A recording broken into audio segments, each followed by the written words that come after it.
All right, it looks like we're all good to go. You guys are ready? We'll go ahead and get started. Last time in our campaign, our intrepid group of curiously odd travelers, having delved into the catacombs of the Cathedral of St. Vitruvio, the largest center of religious discourse within the city of Drakenheim, after dispatching the leader of the Garmir, a horrible, monstrous, wolf-like hack lord. You all delve deep into the forgotten spaces below the cathedral. Some of you looking for specific relics and items, articles of power with the... Oh, I need to change the category. Man, I knew I forgot something. Let me do that real quick. I has the dumb today. Been playing too much BG3. Let's see. This is actual Dungeons and Dragons. I realized I had myself muted. I only said it just to mess with you. Oh, it's all good. I would have left it there. Live unboxing of D&D campaign. Let's go. I'm ready. People would be like, what the fuck is he playing? This ain't BG3. Alright, there we go. We'll just go. Alright. Alright, let me roll that one back. Last time, you all had delved deep into the Cathedral of St. Vitruvio's catacombs after dispatching the monstrous pack lord known as the Lord of the Feast. Some of you looking for relics of the past, articles of power pertaining to the city itself and its founding. Others simply looking for items pertaining to the royal family and the royal line. After much searching, you had encountered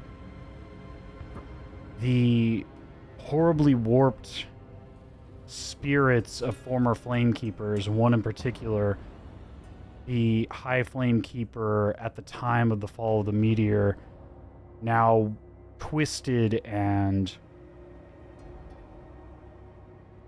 contaminated into a wraith. After much back and forth, you all were able to dispatch these former Flamekeepers, now turned malevolent spirits, acquiring one of the other seals of the small council, the phylactery of St. Vitruvio, a small relic item of the former power of the city. After further discovery, you then found another chamber deep within the catacombs containing a pillar of light of intensity, great intensity, a floating blade. And with certainty you approached, being greeted by an angelic entity guarding this blade. After a bit of back and forth and an unsuccessful attempt at persuading this angelic figure, you all found yourselves in combat with this individual, ultimately coming out on top and acquiring Ignatius, the Sword of Burning Truth, a powerful relic class item in and of itself. And after yet another deeper delve into the catacombs, you found a more makeshift atrium space. Within it, an even more shocking discovery. You found the remains, the skeletal remains of a perished gold dragon. later confirmed by members of the Silver Order to quite possibly be the remains of Argonath, the fabled gold dragon of legend, the stalwart companion of Saint Vitruvio, the first paladin of the Sacred Flame.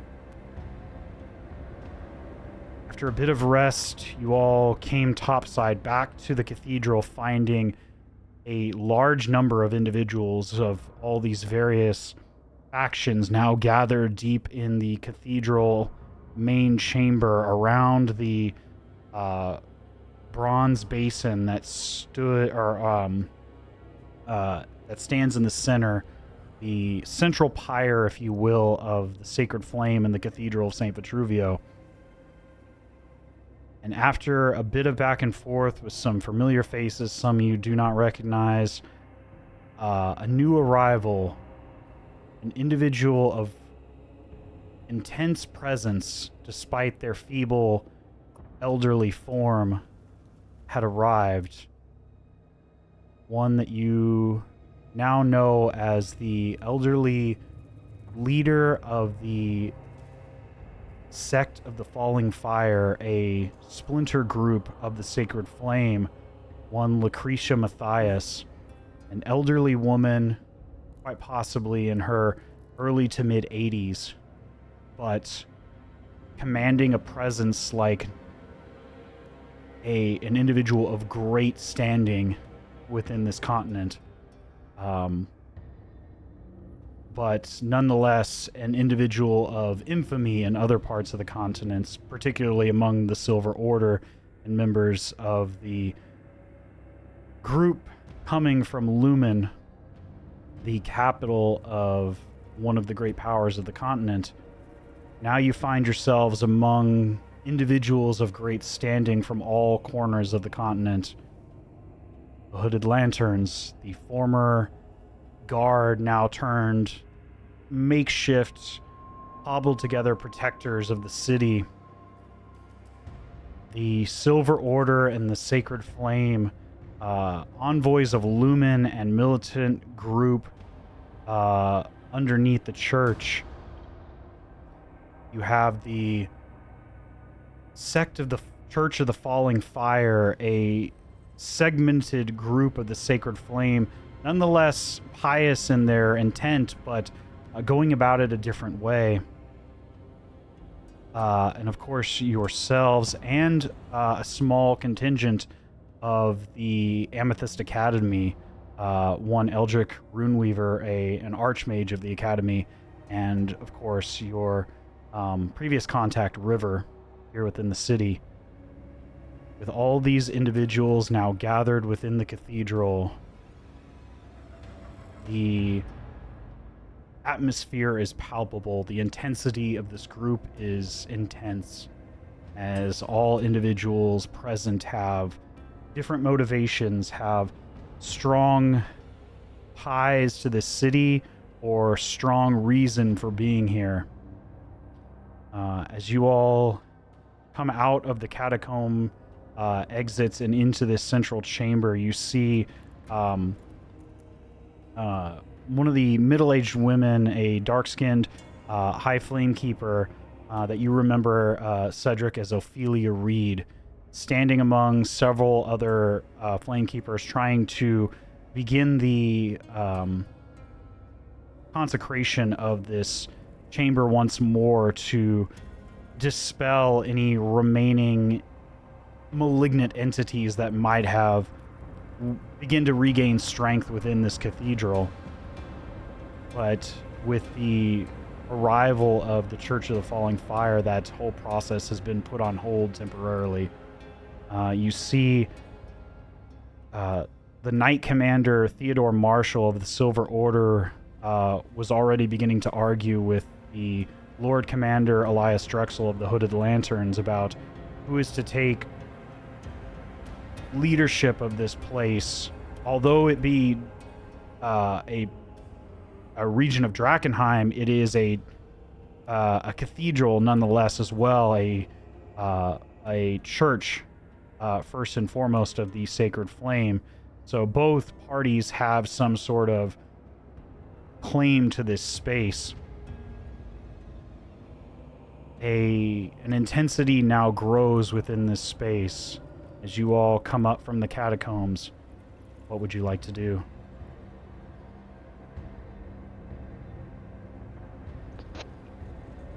Well, I think me and Chugrulk walked out of the cathedral because the sword was yelling at him the entire time, Yep.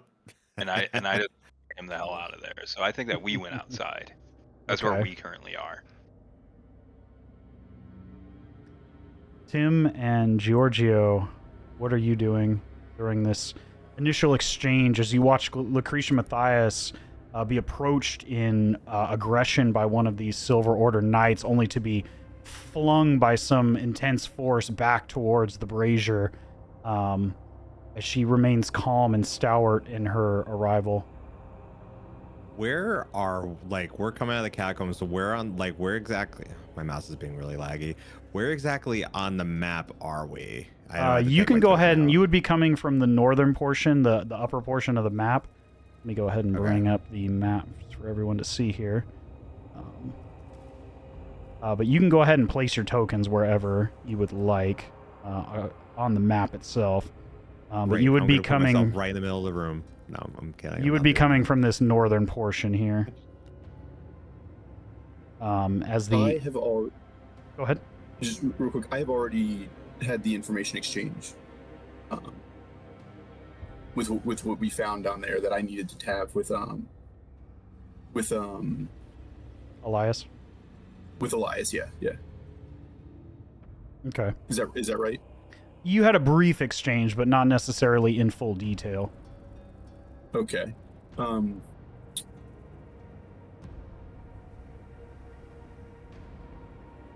don't know. I don't want to be here. I don't know if I need to be here still.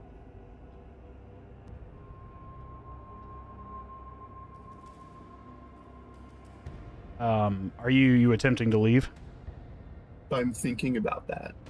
I think we came up, right? Okay. Yes. Have we? So, and we're in the room, and we've seen that this interaction is happening. This tensions are high and things like that, right? Like this is all. That's where we are now. Yeah, you're kind of in the center of this whole ordeal at this point. I would imagine somewhere around where Elias is, to the southeast of the map. So we're going to be all the way. I would be all the way over here. Okay. And so I'm not. So Tim's not with me, right? I had no, because I'm here to have this. You are wherever you would like to be. Tim, as you were walking out, you notice that Eldrick and River are kind of giving everyone else a wide berth. But as they see you come out of the catacombs, you see Eldrick call and wave you over, asking you to come and stand beside them so he can have more of a brief conversation with you. Me? You mean the crab, right? You don't mean me. Oh, I mean you. I mean you, Tim. I'm here for a moment, please. Okay. All right, so I will waltz on over. And I'll go ahead and pull up Eldrick's photo here as well. Just a moment. I believe you all just briefly had interactions with Eldrick. Oh, that's not what we want. Morgan Freeman looking guy. Oh, yeah. I remember. Yeah. Yes. You would recognize Eldrick Runeweaver as a Archmage of the Academy, one of powerful standing. He wears deep amethyst robes, common sight of the Amethyst Academy, carrying a slender silver staff topped with a glass-coated large delirium crystal. Not unlike the pearl of power that you were given by River, a well-made, powerful-looking staff infused with the arcane energies of the delirium crystals.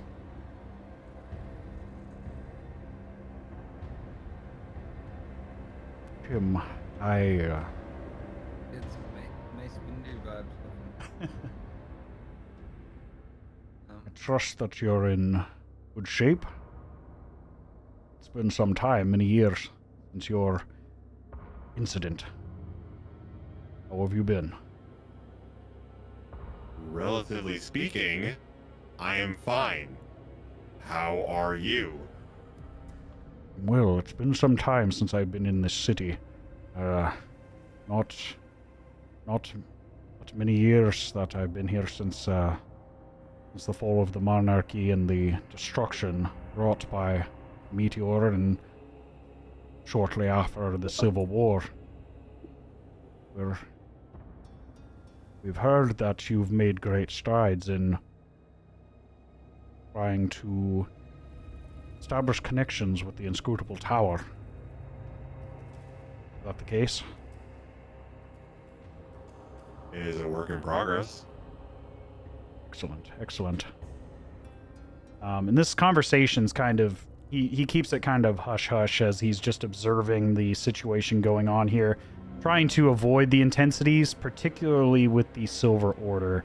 And as you would know, Tim, that the Silver Order and the Amethyst Academy do not necessarily have the best of relations. There is a lot of bad blood between the church and the academy as a whole. You would know it is a very long history, hundreds, if not, several hundred years in the making. And some of you would know as well, especially if you're proficient in history. The academy lends its origins to many, many years in the past, several centuries, in fact. But before that, it owes its origins to the ancient sorcerer kings of the past. And the original origins of the Church of the Sacred Flame were in a sort of antagonistic position to those sorcerer kings. They were commonly viewed, even by modern members of the academy, as tyrants. And it's one of the reasons why the Edicts of Lumen, the sort of agreed upon rulings between the Mageborn of the continent, the nobility, and the church, the three major powers of the continent, that those of magical birth are not allowed to hold political standing anywhere on the continent in the three great countries of Caspia, Westamar, or Illyria. That nobility cannot, to carry a title, one cannot be Mageborn, because it's considered a conflict of interest. But at the same time, in the way that post the fall of the Sorcerer Kings many centuries ago, the same sort of brutality then followed in a sort of overreaction by the church, and a lot of innocent Mageborn children were put to death under no fault of their own, simply because of the way they were in their origins. Hence the modern founding of the Amethyst Academy, to not only protect but to train young mages of the continent. Hence this sort of butting of heads for many centuries and the continued bad blood.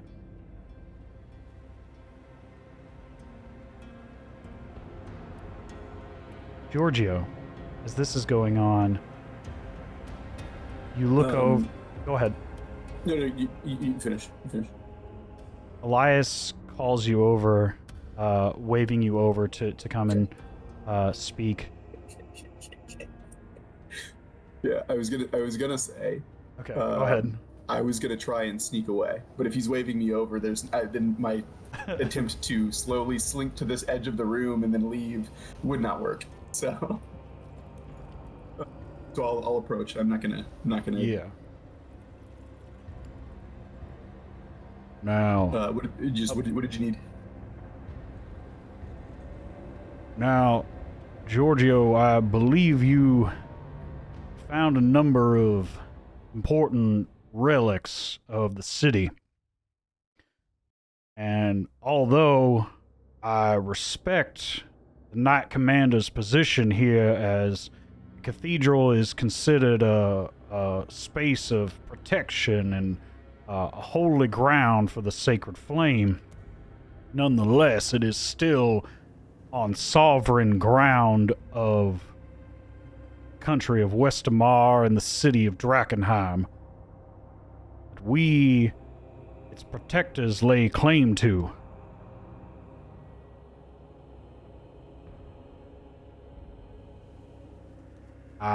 In all due respect, Knight Commander, I cannot allow a foreign power to have a foothold here in our city.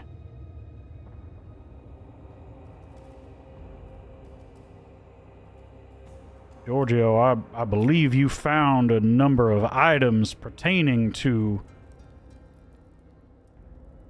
the well-being of our city, did you not? I think at this point Giorgio is visibly anxious, but will answer yes. Yes, I did.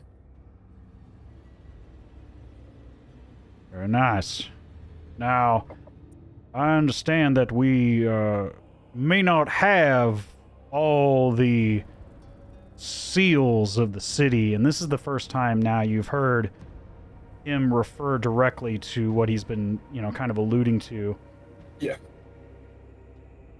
But Which we do have these, yes. Like you in have the documents that we found. This is specifically what he's looking for. Is specifically what we have. I think actually it's in Tim's bag of holding.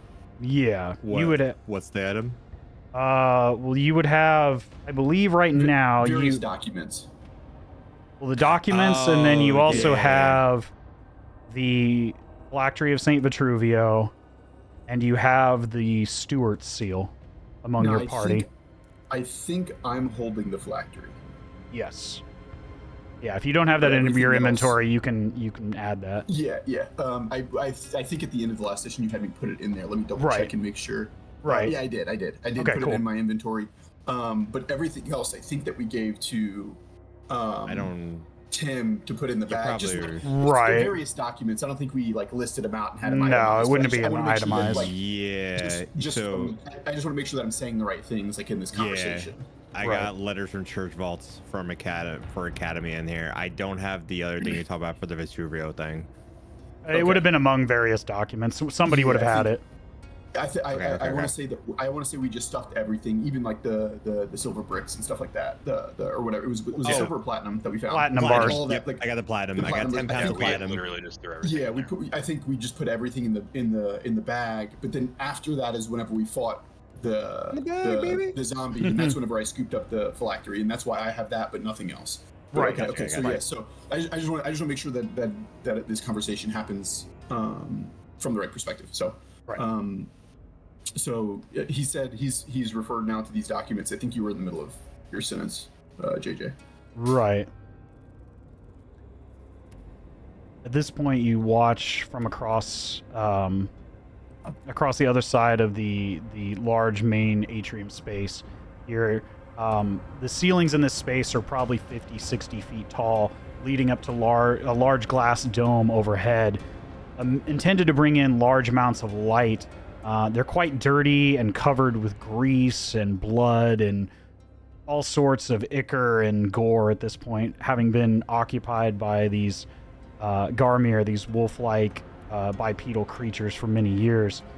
But still nonetheless bringing in large quantities of the afternoon sun. But let me go ahead and bring up the Knight Commander Theodore Marshall here for you all.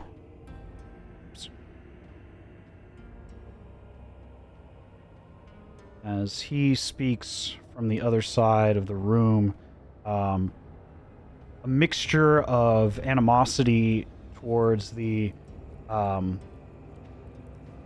presence of Lucretia Matthias arriving in this cathedral, as a lot of these members of the Sacred Flame, specifically the Silver Order, view Lucretia as she has been marked as a heretic among the main body of the Sacred Flame. But now he looks over at the Lord Commander. Now, Lord Commander, I do believe my men and our presence here is the whole reason we now stand where we stand. With all due respect, you would not have the power to overcome the Lord of the Feast were it not for my men having arrived here in your city. And I do respect your sovereign power, but were it not for our intervention, you would still be clamoring at the walls and running from the dogs of war. The seals you call for, the seals of the city of Drakenheim, do you have all of said seals? You look as the Lord Commander falls back. Well, no, not at this time. But I believe we have documentation to describe. I do believe I asked, do you have all of said seals, Lord Commander? Because a new monarch cannot be placed unless you have all of said seals, as just like the city of Lumen must have all members of its small council and the 6 swords of the Caspian rulers, the royal family of Caspia. The great houses must all be in unison to name a new king. Is anybody proficient in history? I am. You are? I'm not. I am, but I am there right now. He is. Cedric and Tim, you would remember that the 3 great powers of the continent all have similar means of declaring a ruler, that they vary slightly, but there are... In Drakenheim, you would know briefly of Drakenheim that there is a small council, that this small council must be present whenever a new king is crowned within the city of Drakenheim. And Chugrulk, you would know, having hailed from Caspia, that the great houses of Caspia, the 6 swords as they are known of Caspia, must all be present to declare a new high king of Caspia. Cedric, you would also know that in Illyria, the capital city of Lumen, where the Church of the Sacred Flame holds its greatest power, although technically the church is not the ruling power of the city, that would still be the nobility, the Lord Regent of Lumen.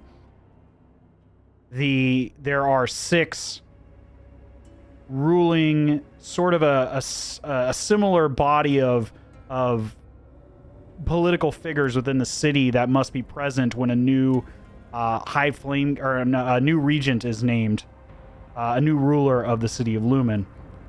It is a sort of balance of power, and that each of these individuals is in possession of some sort of powerful item.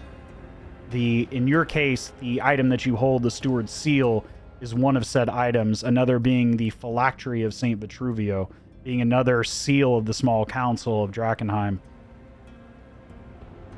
That you are also aware that the Lord Commander wears one of these other 6 seals.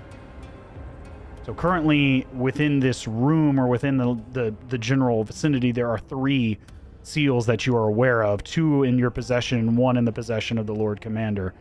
The Phylactery the Steward seal, and of course the Lord Commander's badge that you see placed prominently across his left breast.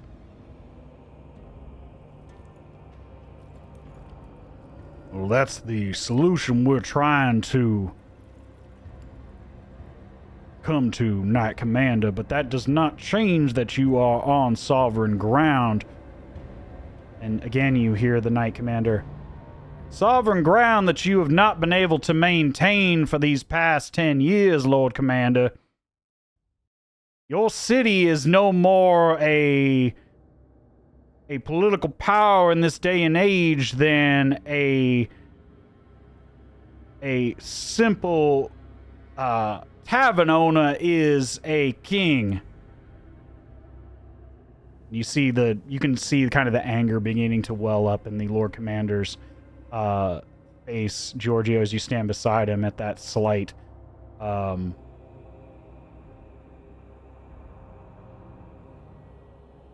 you've allowed over these many years this infighting to occur and this taint of magic and rot to spread across our entire continent.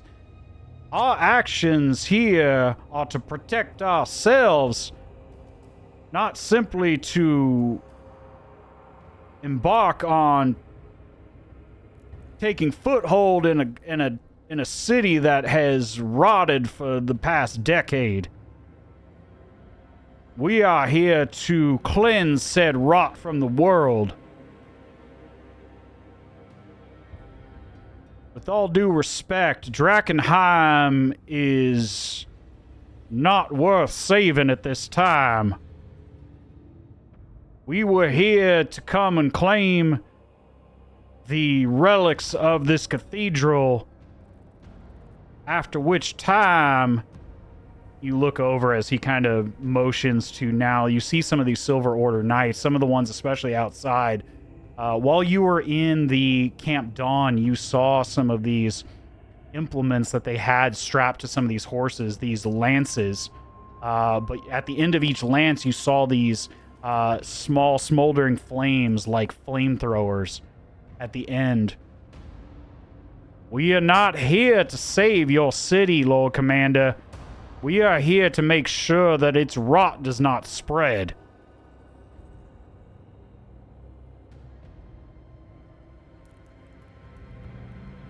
With all due respect, Drakenheim is not worth saving.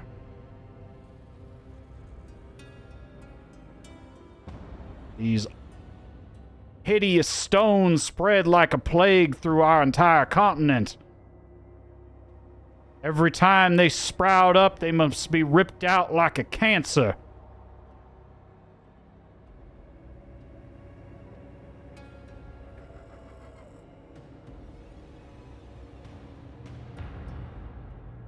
Cedric and Chugrulk, as this is going on, what are you all doing?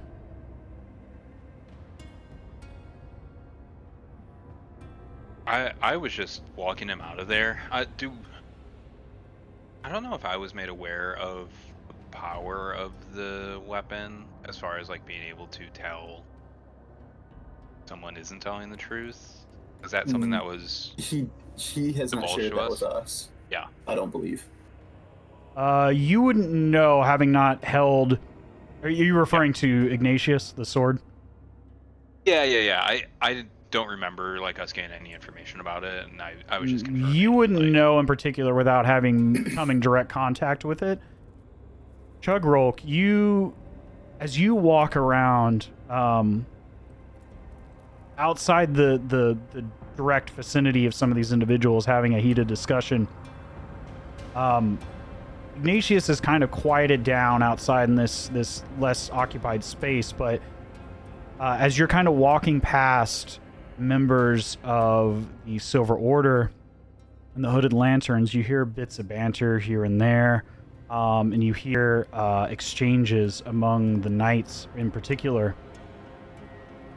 some of which are talking about, what are we doing here? What are we, not necessarily doubting their superiors, but just not fully informed. And you briefly hear that booming voice in your mind, the voice of Ignatius. These are righteous men. Righteous men of the flame come to purge the evil from this world. You would do well to listen to their words.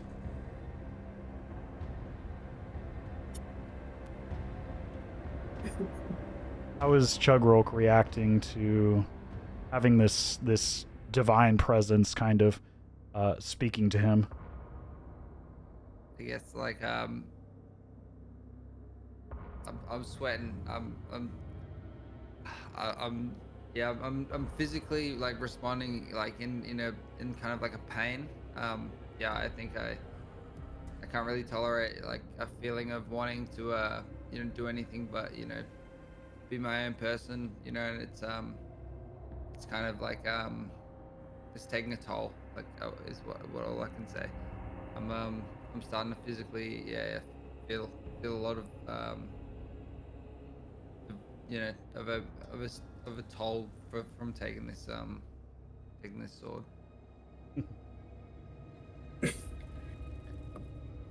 Cedric, as you are standing by the entrance to the cathedral, you hear the booming voice of the Knight Commander.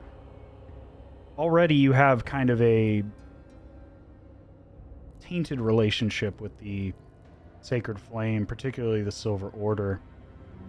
When you hear talks of the shouting of the Lord, or the Knight Commander, Theodore Marshall, a tinge of memory sparks in your mind as you hear of him talking of townships, of cleansing a cancer from the world, of cleansing a rot. Those words echo in your mind and remind you of a time long past, an important moment in your life, the moment you turned away from the Sacred Flame. An intense paradigm shift in your life, but also you recognize the voice. A bit older now, a bit more gristled, the same intensity, same thought, the recognition of the commanding officer as you feel the heat of your home burning to the ground. You hear those words again. Cleansing of rot. The removal of a cancer in the world. You recognize this man's voice now. This motherfucker. You recognize the voice from the day your home was razed. And a strong tinge of anger wells up in your chest. What do you do? Just to confirm, you said that the people. Do I hear the people outside also talking about all their superiors not quite sure like what they're doing and what's going on? You see there's kind of a mixture. Some of the younger squires don't understand as much. Then you look at the knights in particular, and you can already see them beginning to prep these lances. And you recognize these implements. These are flame lances. They're not meant for direct combat. The last time you saw these weapons used was when it scorched the earth of your home. Removal of any delirium that they could possibly find. A lack of concern for anyone that may or may not be innocent in the town. They simply wanted to remove any possibility of its spread. You watched as they scorched anything and everything that remained in your home. And it looks like you said that this is actually being prepared, like they're actually... You see that they... just from what I'm able to see, they might be in the process of getting to use these. You you can tell from the look of the knights and some of the squires beginning to prepare these implements, prepping the barrels of fuel and the satchels on these war horses, that they are preparing for a incursion deeper into the city, spreading out from this central portion, perhaps preparing to just a scorched earth policy across the city of Drakenheim. Same sort of preparations you saw as they marched through your home.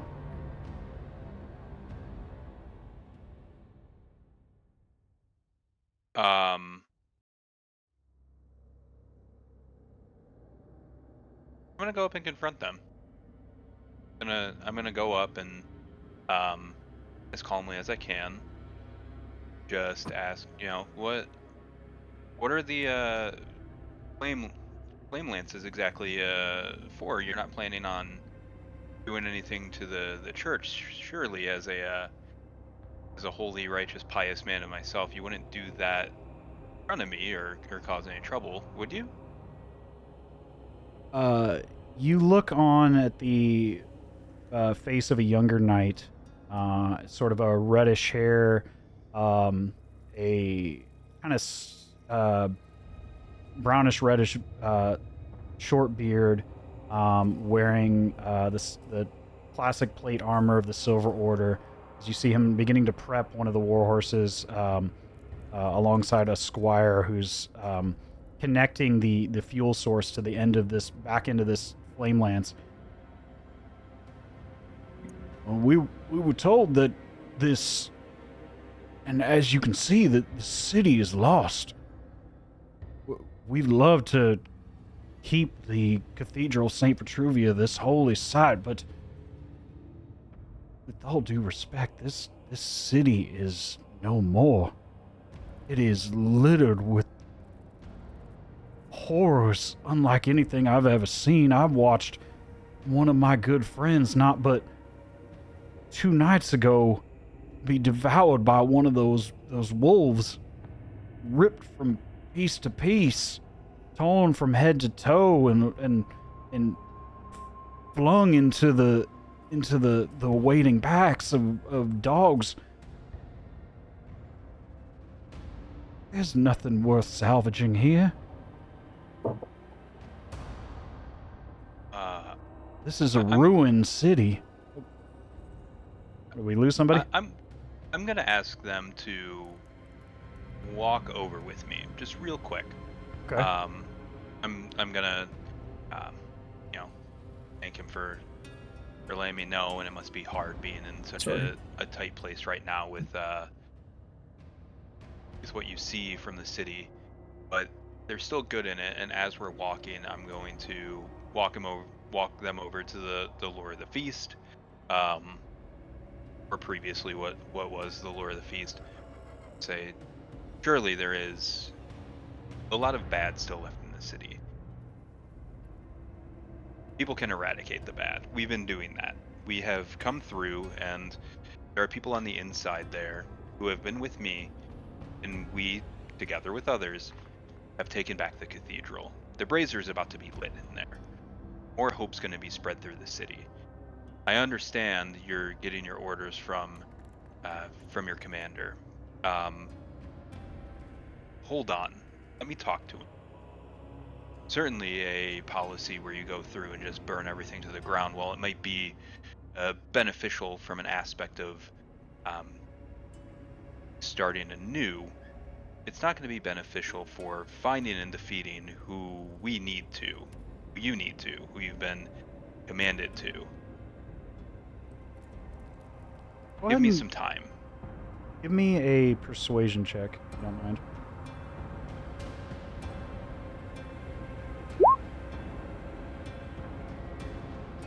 $21. Yeah, 21 was the first one, I guess. You look on, and as you show the ruined corpse of the Lord of the Feast, the bodies that they are now piling together and beginning to burn, to remove any possibility of reanimation. or any further contamination that they find around the cathedral. You watch as they are using the same sort of magic, sacred magic that you've seen before, for them to dispel these, this delirium sludge that exists around any chunks of the material that they find. They are expelling from this world by all means necessary. You look as he sees this sort of tinge of hope as they've been within this city. Nice. I understand. Let me talk to the Knight Commander. My name's Joffrey. Knight Joffrey. I've been under Theodore Marshall's direct supervision for about a year now, and he is a righteous man, but I understand he also has a part to play, a duty to play, as do we all. But he is an understanding man. He's a bit hard-headed, with all due respect, but his heart is in the right place. But would you mind accompanying me and back into the cathedral? He should hear your words as well.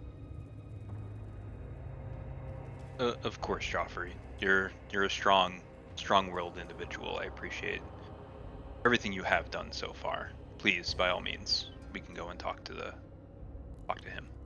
Likewise, we saw you all fighting on the gate and on the walls, and your group among yourselves is quite capable individuals and warriors. It was an honor to fight alongside you. Likewise. Thank you. As you're heading back into the cathedral, you see the Knight Commander is still in that heated debate with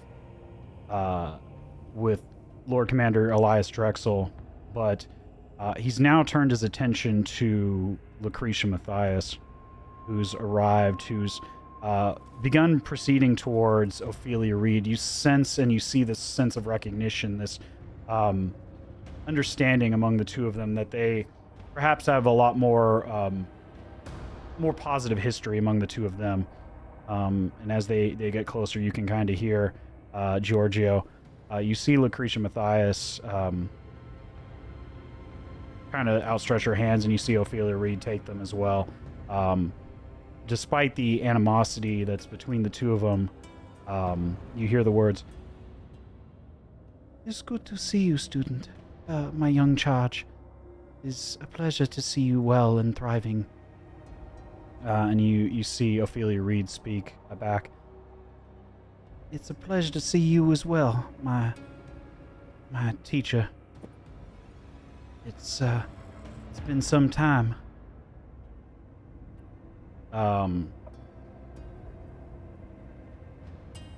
But then as this exchange is kind of happening, you hear the Knight Commander once more.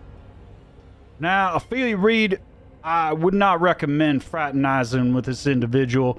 They have been declared a heretic by the church, by the matriarch of Lumen.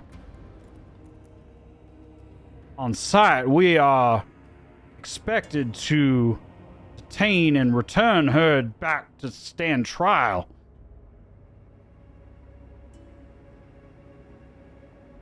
And at this point, you hear Ophelia Reed.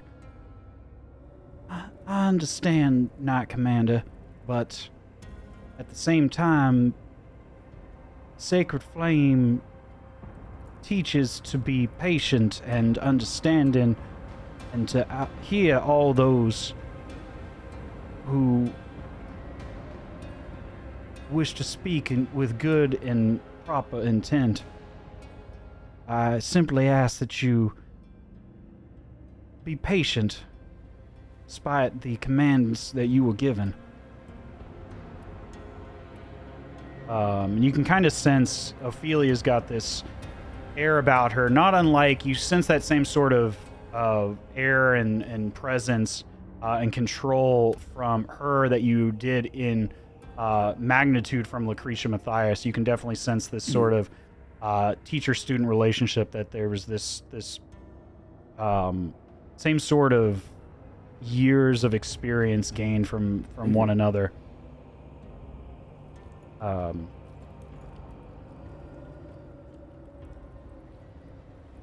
Very well, Ophelia. Our long-standing relationship does afford you a bit of time. But that being said, we need to begin the consecration of this space once more. Begin destroying any of those damnable stones we find around here as soon as possible. And as he says this, you hear Tim beside you, Eldrick, for the first time speak up with a bit of a booming voice. A bit more than even a natural booming voice. Now, hold on one moment here.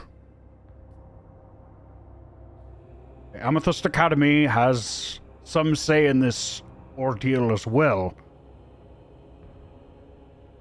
We would like to try to collect as much of these stones so they can be studied and controlled and put to good use for the betterment of the continent and the people at large.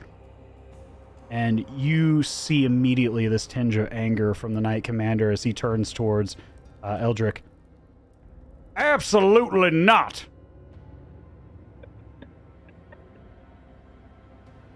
These are a plague upon this world! There's nothing good that can come of this. Do you not see the chaos that is wrought by this situation? By these stones scattered across this continent? The horrors they have wrought.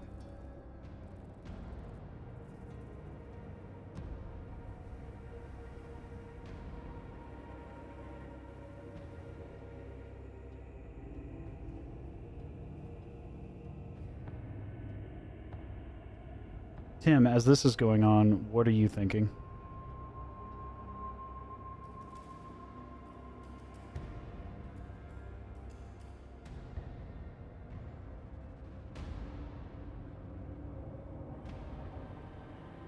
I'm curious what he has to say. Like, he says that the Amethyst Academy wants to say. I'm curious what his view is, why he wants to say in it.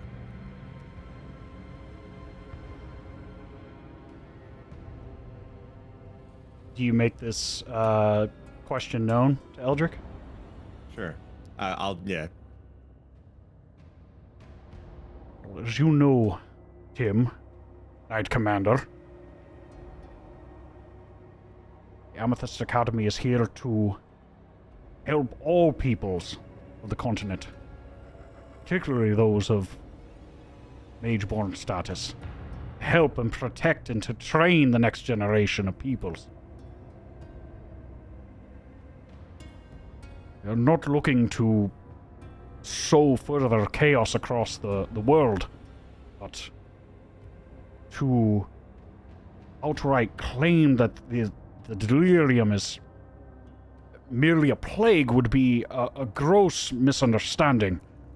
Power and the capability of these stones are beyond measure. We ask that you give us some time to try to understand and to control the ill effects of these items so that they can be better utilized for the betterment of the world, its people.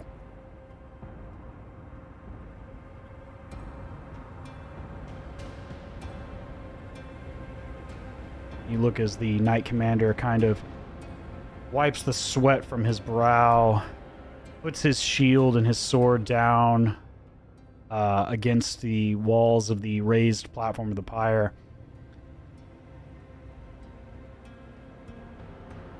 Now, Mr. Mage of the Academy, Eldrick, please. Eldrick.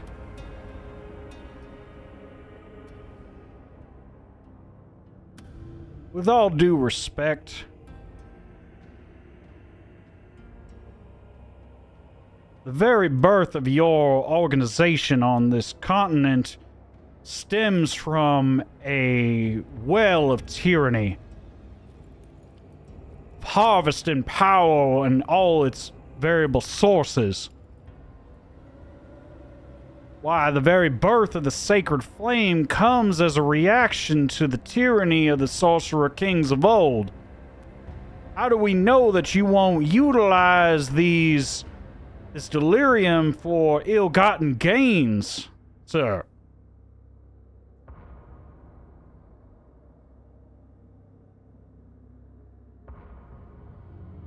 Well, how do we know that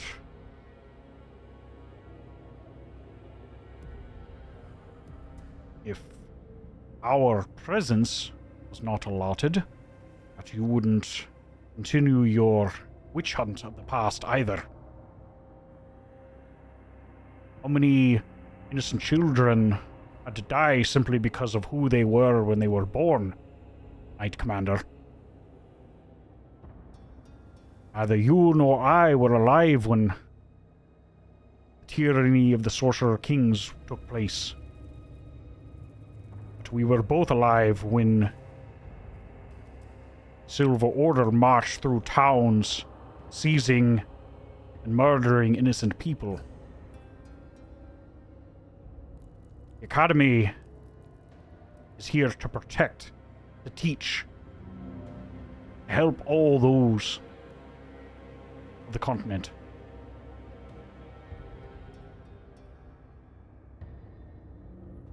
But you still seek to gain profit, do you not, mage? Do you not create these items of power, these weapons, and sell them to the highest bidder?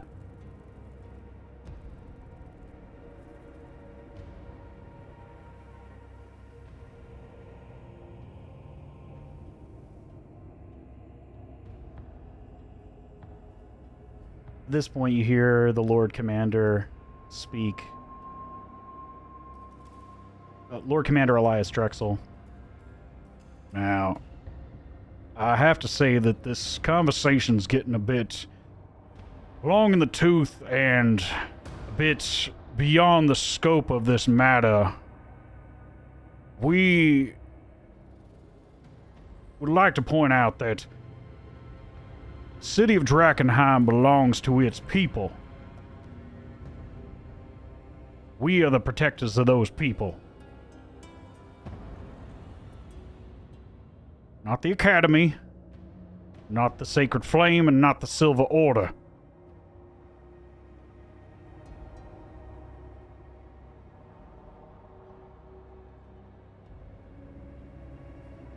And once we find all the remaining seals, we'll make sure that the people decide what is done with the delirium. At this point, you hear the soft but sort of raised tone of Lucretia Matthias begin to speak now.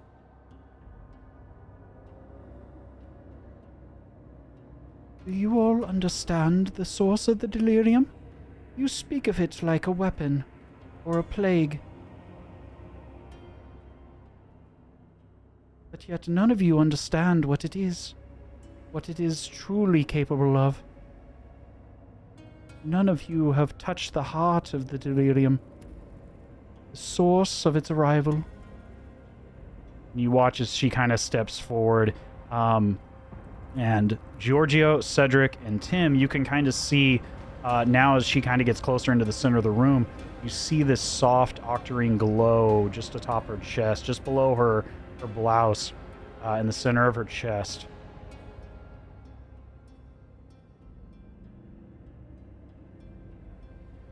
We are in a paradigm shift in the world. An age of heroes is upon us. This light of sacred flame, Knight Commander, you see it as a plague, This is not correct.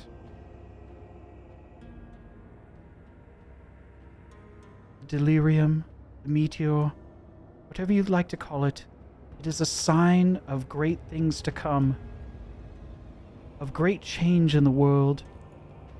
Those who are willing and able to accept this change are those who will truly save this world. Heroes.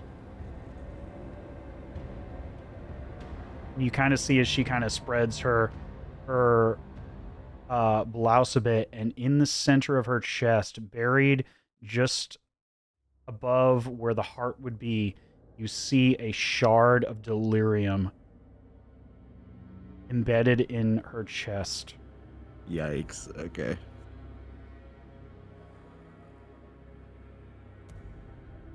I am no more a monster than you are. So to say this is a cancer would be incorrect. You simply villainize what you do not understand. You watch now as she reaches into her pocket and she pulls out a small cloth of burlap and begins to unfold a small item within this cloth. And as she opens it up, you see this soft golden glow of a crystal, shard of delirium, emitting a soft, warm, radiant light. Not the contaminated octarine light that you've seen, but a warm, radiant golden glow.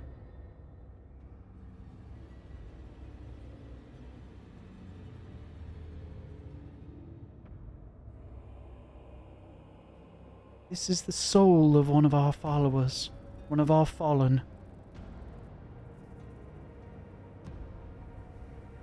The evils of these falling stones can be purged.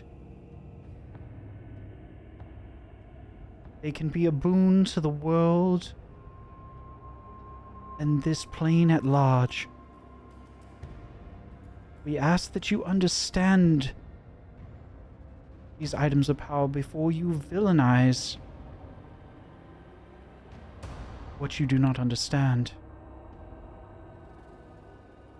With all due respect, Knight Commander, I cannot allow you to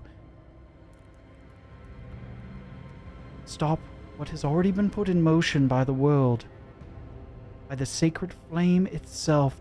Now I detest that you even use the words of the flame across your tongue, Lucretia Matthias. To say that you would believe that these unholy abominations are a sign of good in the world is simply incorrect, and that is why you are a heretic across this continent.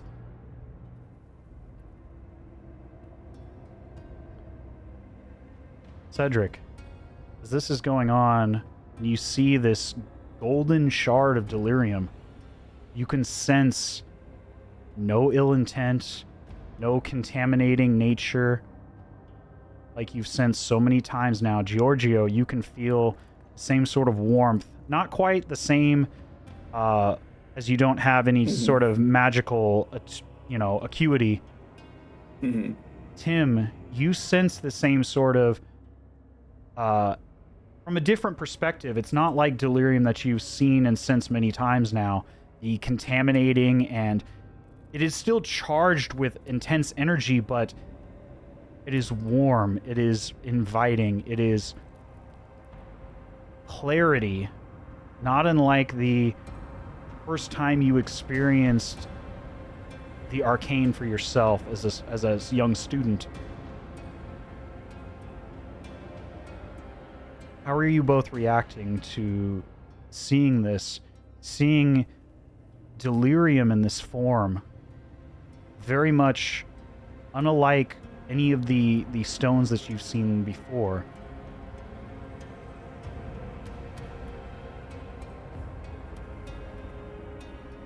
I would say very curious. action and everything that's been going on has been making me very anxious. And so to see this is like out of nowhere, you know, like with all of the how many times we've interacted with the delirium and gone through like in the gardens trying to get those flowers and all that stuff. It's like, what is, like, this is something you know didn't even expect could even happen. Yeah, I'm fascinated. Like I want to like I'm like trying to like look closer. I'm just like, how How is this possible? Go ahead and give me an Arcana check, Tim, if you don't mind. Luckily, I'm proficient. The 19. With a 19 and at this distance, you do not sense any contaminating energies at all from this stone. It is devoid of all ill effect that you've associated most commonly with raw delirium up until this point. It still has the same sort of intensity to it, but lacks any of the negative side effects of the delirium.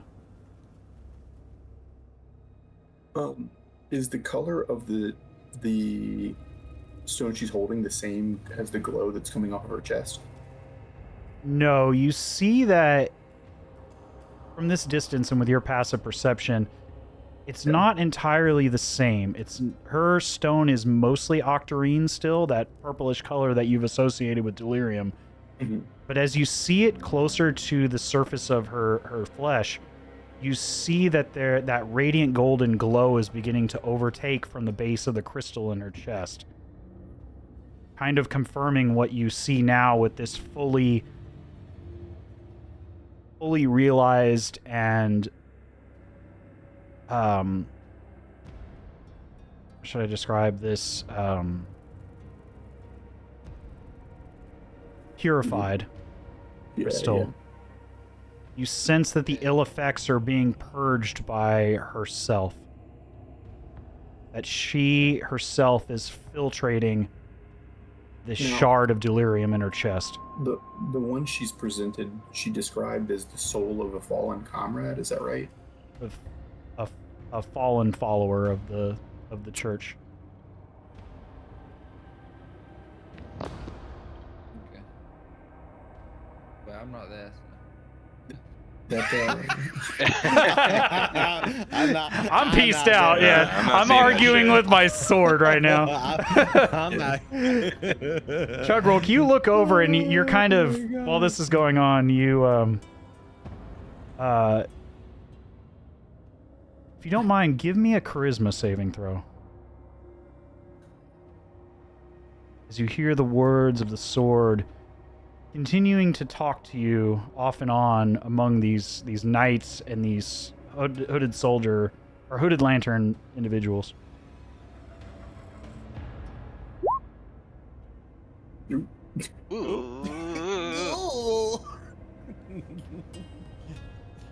I sense a strong presence, many strong presences in this church, this sacred holy site. My friend, my comrade in arms, Saint Vitruvio, for many years called this place home. I wish to know the intent of these individuals. Take me to them. I wish to hear their righteous words. You feel, Chugrulk, as the pull of this sword. It takes you a bit of time, but you feel its influence beginning to pull you back into the church. And as you sort of watch and listen, you hear and you feel this holy influence begin to pull you back into the cathedral once more.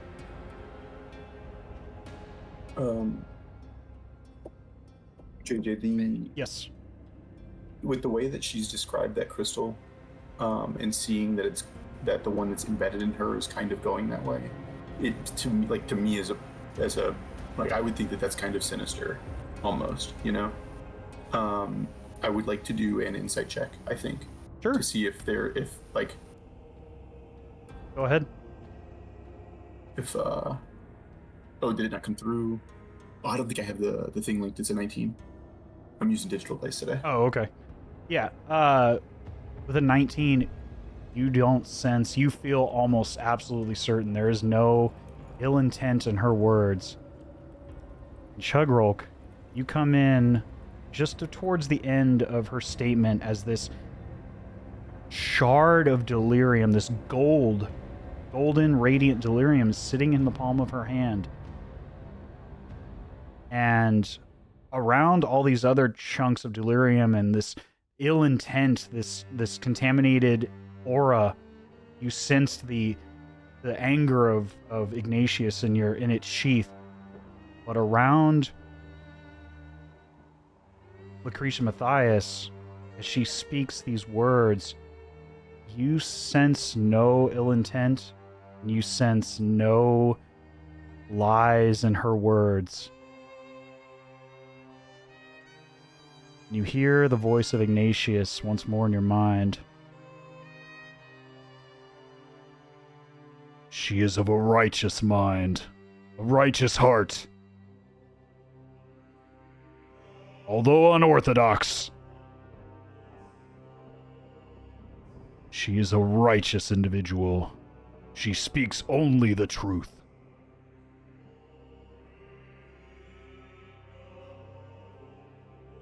I'm gonna, let off some relief, like, finally, kind of feeling around some actual, some people of killing myself. The swords kind of chill me out a little bit. I'm gonna declare to the room that she's completely above board. So sword's been at me all day. You say this out loud? Yeah. So I'm like, yeah. So everybody, just speaking the truth. I don't want to, I want to make it clear. I think this seems like a bit of a blessing. I don't think we need to be, suspicious of anything here. And I'm, strongly alluding to, without, obviously saying it out loud. I'm strongly alluding to the I'm getting that vibe from the sword for all of those that, are above board with that. And then, yeah, I myself am gonna have a closer look at both the. I want to have a look at the what's it called, crystal or stone in her chest. The delirium. The delirium, yes. And then go ahead. One that's, and then the other, one that's being like the fallen comrade or fallen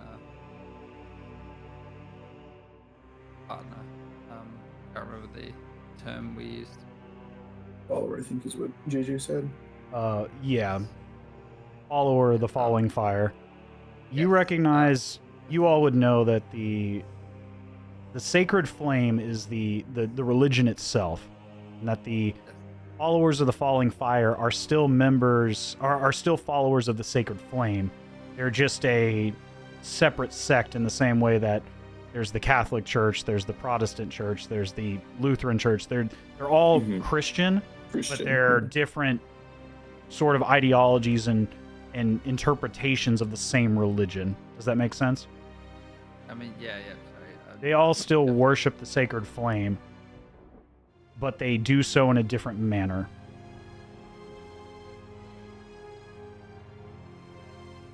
As you approach, clutching the hilt of Ignatius at your side, Chugrulk, you look as Lucretia inspects you as you approach. And as you say these words, alluding to the sword, knowing the truth, you see the Knight Commander, Ophelia, and of course Lucretia Matthias all look at you now. And they eye the weapon at your side. Lucretia is the first to speak. I see that you are the latest bearer of the proud sword of Saint Vitruvio. Sacred burning flame, Ignatius.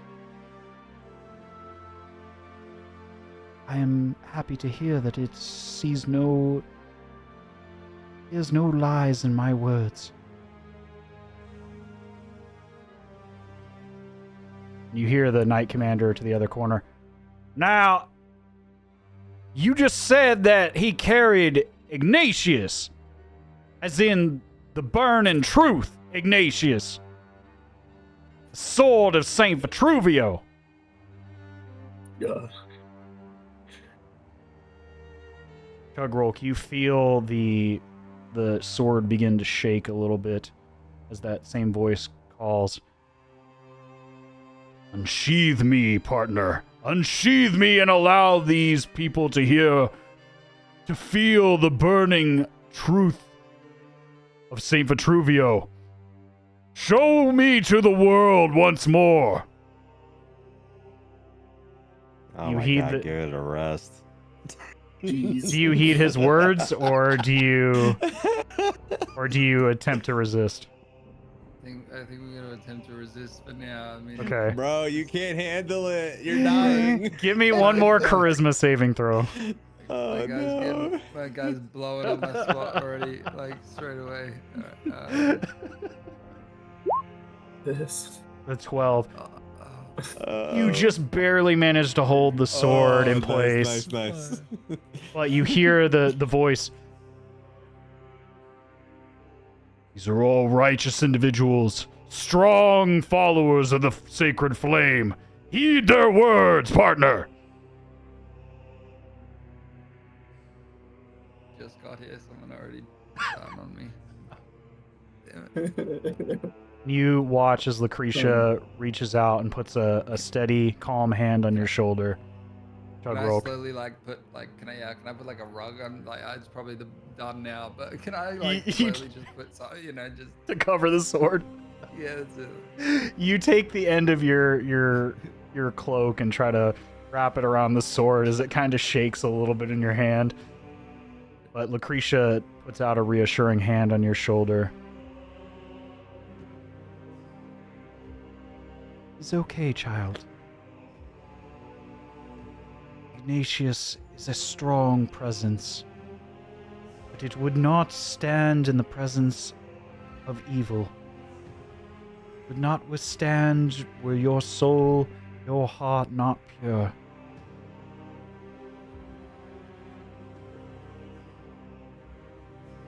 You have a strong mind and a strong body, and an even stronger soul. Listen to its words and heed the doctrine of the sacred flame. And you Does she say feel... that loud enough for everyone to hear, or yes. is it just for him? Yeah, you hear it. I mean, she's Okay. speaking at a normal tone now, but you would hear at this distance. Yeah. Chugrulk, you feel a warm, soft glow. For the next hour, you can add a D4 to all your ability checks and saving throws. Nice.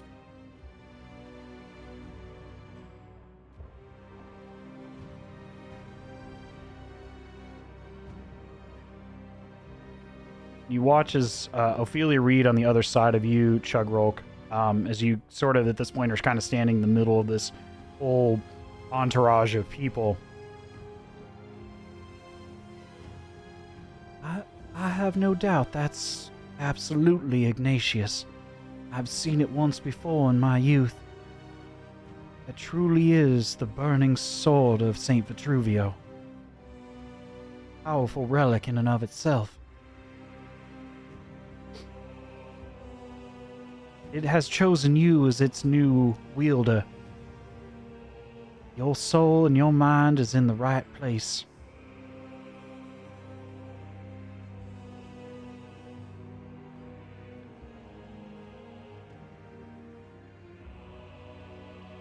At this point, Elias steps forward once more. Now, I understand all parties involved here have great intent and strong wills, but nonetheless, this is our city. Sovereign nation.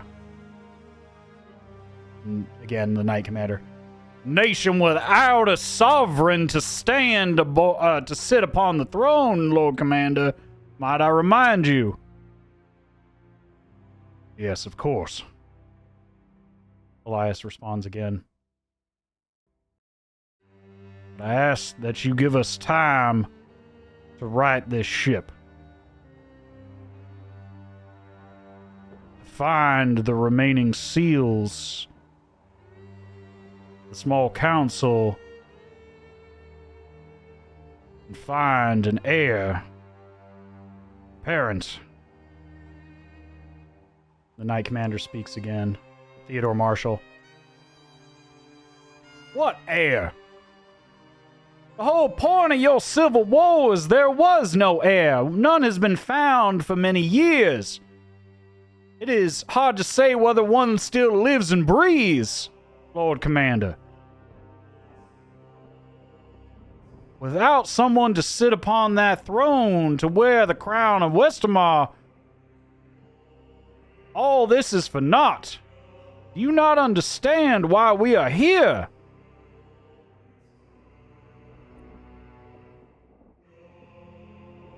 Drakenheim is a ship without a captain, without a course, carrying the death of us all. Tainted cargo that now spreads across the world. Traded like trinkets of value, but tainting all those who touch it. It must be destroyed.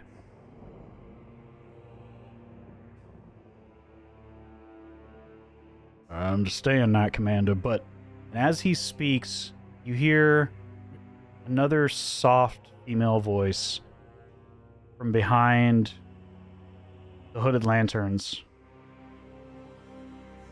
A young woman's voice. A bit sharp, but nonetheless present among these towering masculine egos now combating one another in the cathedral.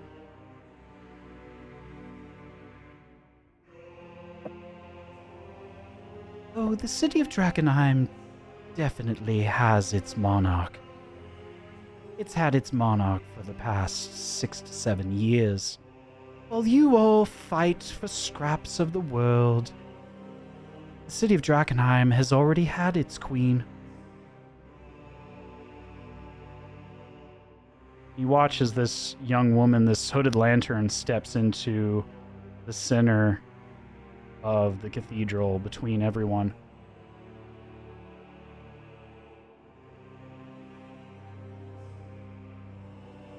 I find it quite comical, Knight Commander, that you come in here talking of saving our fair city. You've been known for your scorched earth policy across many parts of this continent, killing innocents. You're no more a savior than a burning inferno is a warm and comforting hearth in the world. And Lord Commander, you're just an angry puppy chasing at the past that you lost so many years ago. To speak in such righteous words, oh please.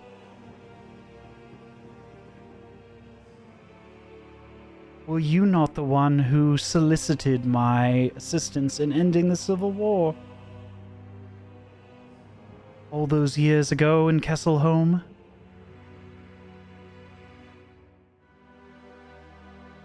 The night you paid for my services to end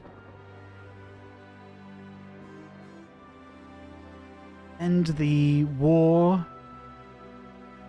to remove the warring parties, the bickering brother and sister of the former ruler of the city. Oh, please.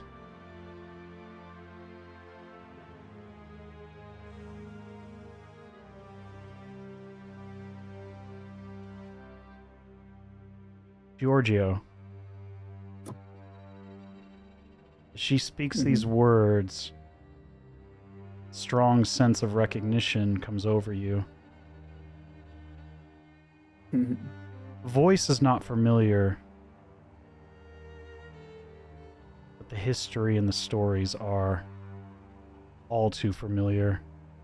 This is crazy. You recall in intimate familiarity the moment Kesselholm burned to the ground, the night the Civil War ended, as both parties were slain in a single evening. Oh, wow.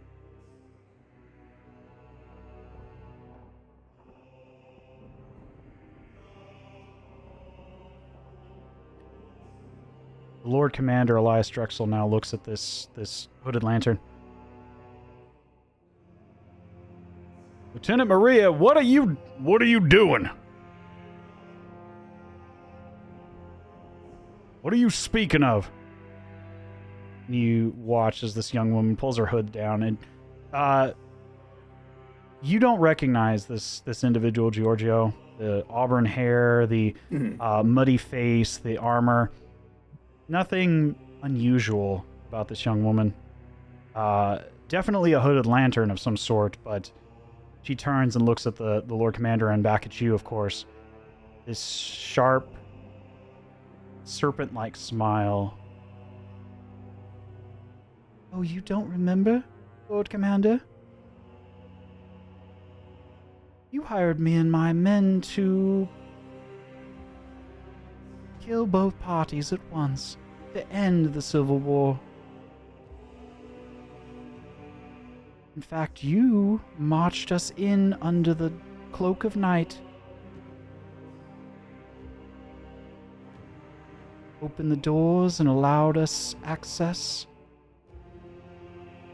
As my men slit the throats of the royal family. The Duke and Countess in Kesselholm and Geltstadt simultaneously.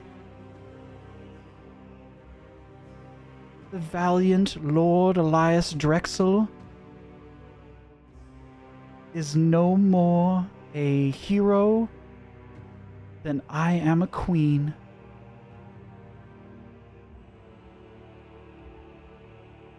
Chugrulk, as this woman's speaking, you feel the intensity of Ignatia shake beside your hip.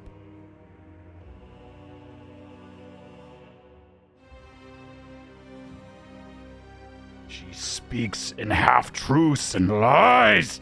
I cannot stand to be around her. Let us put her down, partner. Draw me to the world, partner. I'm gonna take a quick glance around the room and you know, allow everyone to know my immediate anguish and fear for having really no option here. I quickly look over to Georgio and try and meet his gaze. I am looking at the Lord Commander, so I will not see that. Completely missed over there, so I quickly look up Yeah. to Tim across the room in a desperate last bid attempt to get some a feeling of support. Before we get to you, Georgio, Cedric and Tim, what are you doing while this is going on? gonna say, right, and at the stage of, by the way, just as I'm getting to him, the sword's essentially like halfway out. You know, that comic book shaking style of it's coming. It's yeah, no, I'm pretty much pulling my sheath at this stage. Just At this distance, you can see Chugrulk struggling to keep the sword in its sheath.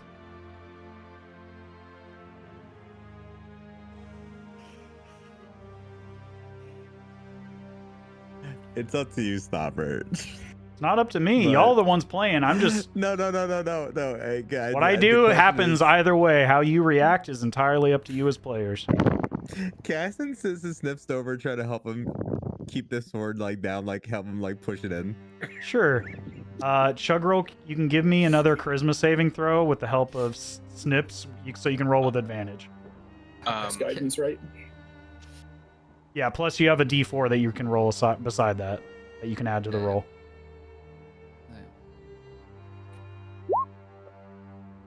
That one.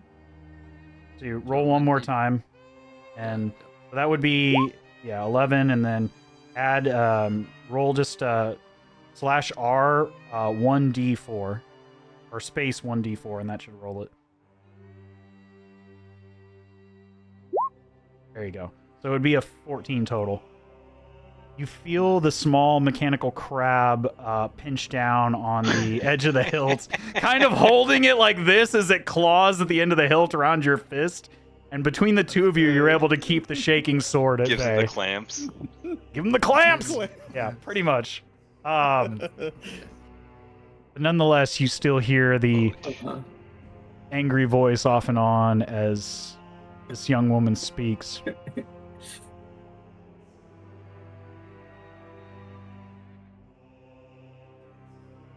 I see you over there struggling, Bugbear.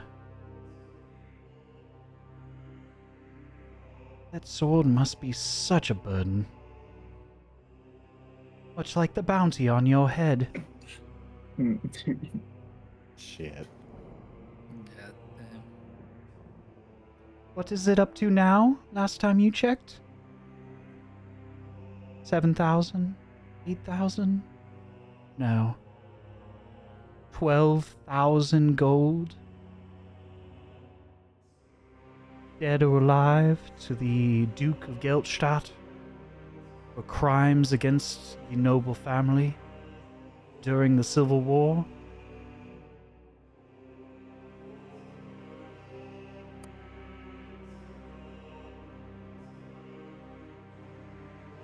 Gonna take a shamed knee and not gonna say anything, just not gonna meet anyone's gaze. Your Are all bounty. eyes turned towards? Sorry. Go ahead. Are all eyes turned towards Chugrulk at the moment? A good amount of them, including, some of the commanding officers, hearing that amount. As you know, that's 10,000 gold plus is enough to make you a lord outright. I'm gonna say as I hit the floor without meeting anyone's gaze, while looking at the sword intently, I'm gonna say loudly, "I didn't do it."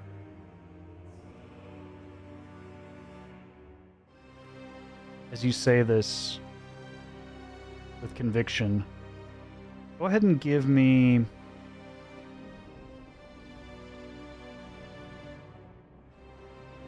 Go ahead and give me a persuasion check.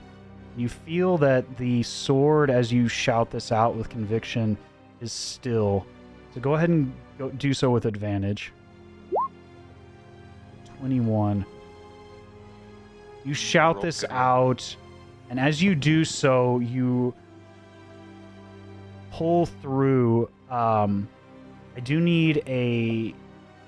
Go ahead and give me a strength save. Same time. Ooh, he's a big, strong boy. As you cry this out, but at the same time you're trying to hold the blade in place.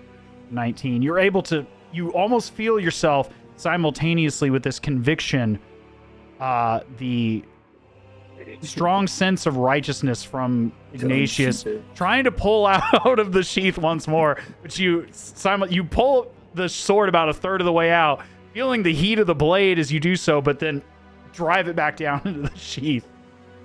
And as he does this, you all feel this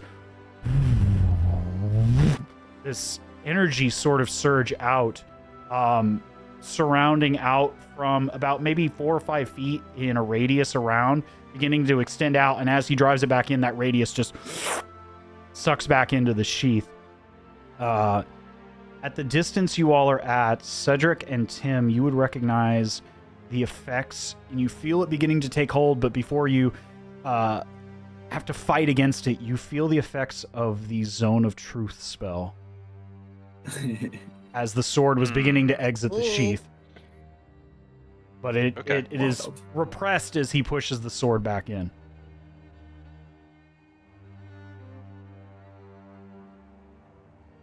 Say what you want. Nonetheless, the Duke is willing to pay a high bounty to have you removed from this world, Chugrulk. And you, Cedric. Cedric Sullivan.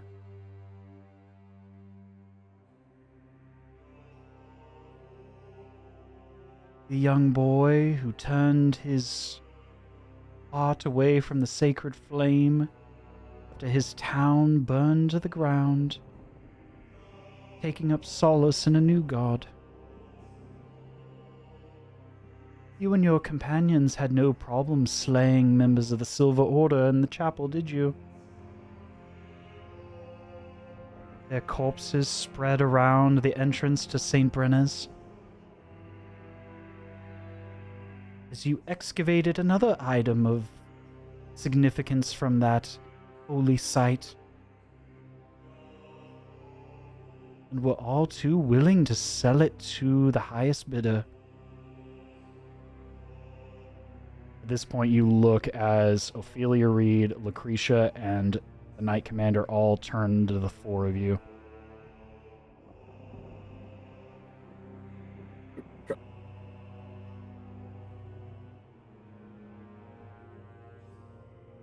But to each their own.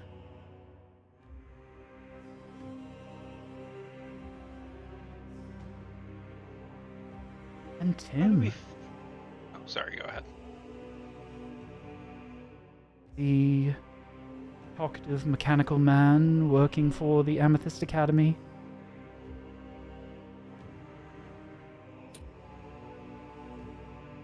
You'd like people to believe you're not the man you were before.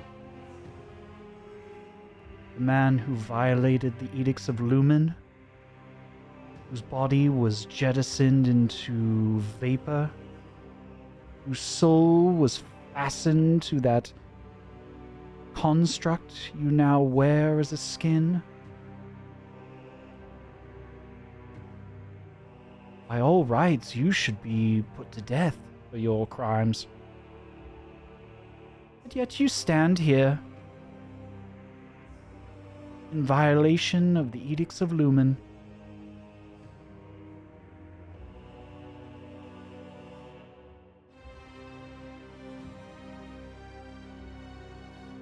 And last but not least, Georgio. Oh, Georgio. So naive all those years ago in Kesselholm.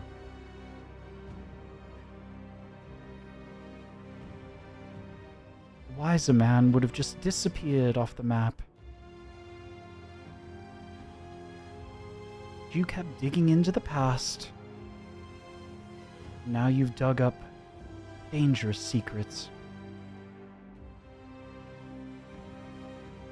Might I also add that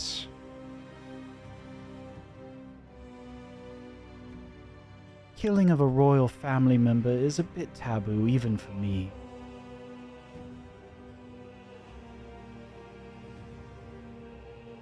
Queen Lenore's blood rests on all of your hands. You look as the Lord Commander Elias Drexel now turns directly at you. What does she mean? You found Queen Lenore? Queen Lenore von Kessel? When? Where?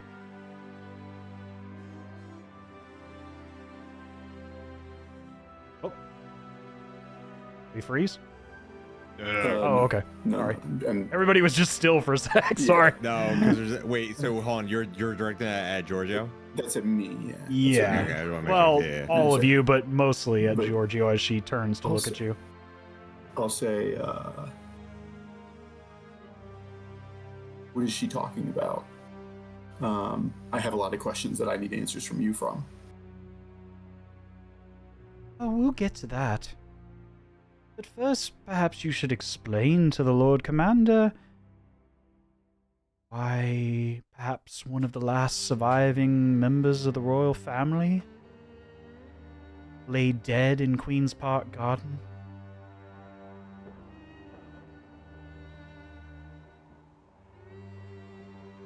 I said I have nothing to say to him until I know what he knows.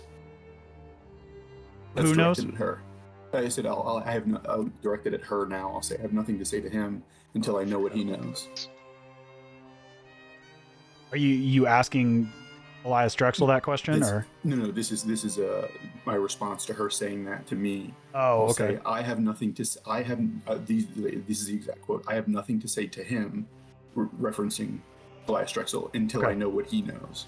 Ah, okay. And I'm very mad at him right now.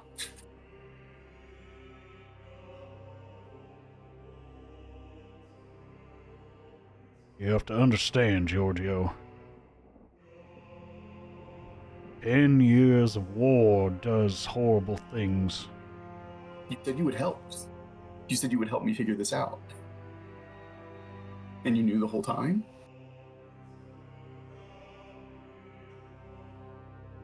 I thought your family was safe. My intent was to see that those controlling and causing the despair of people were removed from the equation. In hindsight, that decision was a mistake. I opened the doors for a viper to enter our midst. They had other intentions. She had other intentions.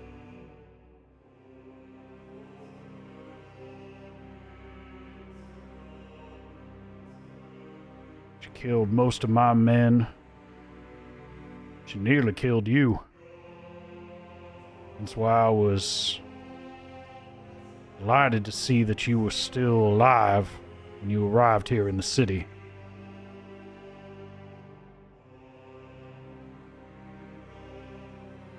I don't ask for forgiveness for what I did. It's a choice of war that I made, and I will live with the end of my days.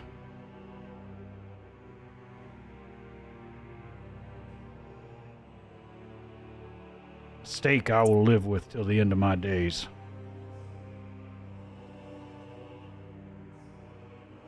Tell me, did you find Queen Lenore? Why did you promise to help as a reward for me to help you with all of this if you already knew all of what you just explained to me? Did you think that you would make up a new story and give me something? Because if this is the truth, that you would have known the whole time.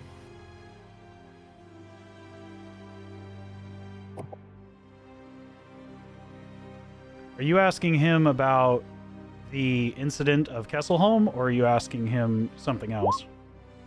So when we got here, when we first showed up, he was going to help me solve the murder of my mother, right? Right. And Okay. that was a thing, and I said, like, if you, he said, I'll do anything I can to help you figure this out. Use all the resources we have, but please help us with this in exchange. You do this for us, and then I will use once our resources are freed up, we'll use those resources to help you solve this in any way we can, right? And so now I'm thinking of putting it all together. Right. If this is what happened, gotcha. if Okay. it's Sorry, I as was simple confused that- as exactly what you're asking. Yeah. So if it's as simple as that, he hired her to do this thing, and while she was in there, she just decided to kill everybody, right? Like, he could have just answered that question literally the first time I ever saw him. You know, it's like, what happened? Right. Oh, I know what happened. It's just this. Sorry. Obviously hiding the fact that he hired her, or even if, he could have left that part out. This is just me. He could have made up that part of the story and said, Queen of Thieves assassinated her, but he's hidden that information from me, and he's used that as leverage to get me to do all of these things I did not want to do. I was very adamant about not doing this stuff. Gotcha. Cool. But he was like, and so now I'm like, at best, he's leveraged that and just got me to do a bunch of stuff that he knew I didn't want to do, when he could have just told me from the start. Right. Instead of making it seem like, hey, look, you scratch my back and I'll do what I can to help you out too. Right. So he had the answers already. So that's Right. If you knew the whole time, why didn't you? Okay. Sorry, I was confused exactly what you were alluding to. Yeah.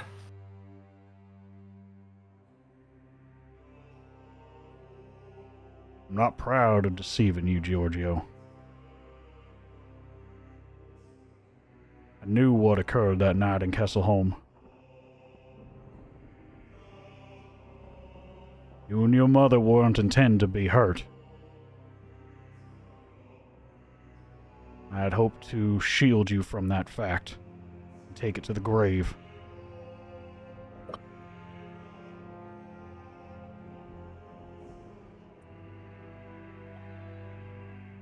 At this point, the young lady speaks again. Is that the only reason, Elias? Is that the only reason you tried to divert attention from this young man? Why else were you so elated to see him alive?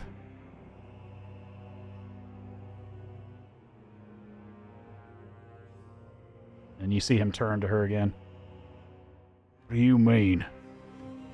What are you getting at, you Charlotte? Oh, please, don't be coy with me. You and I both can recognize who they are. I think I know.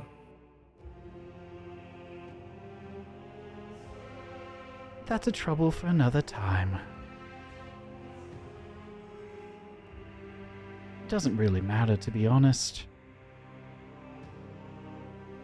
I'm here for one thing and one thing only. And I intend to march out of here unabated with exactly what I came for. Thanks in part to your fine young soldiers here.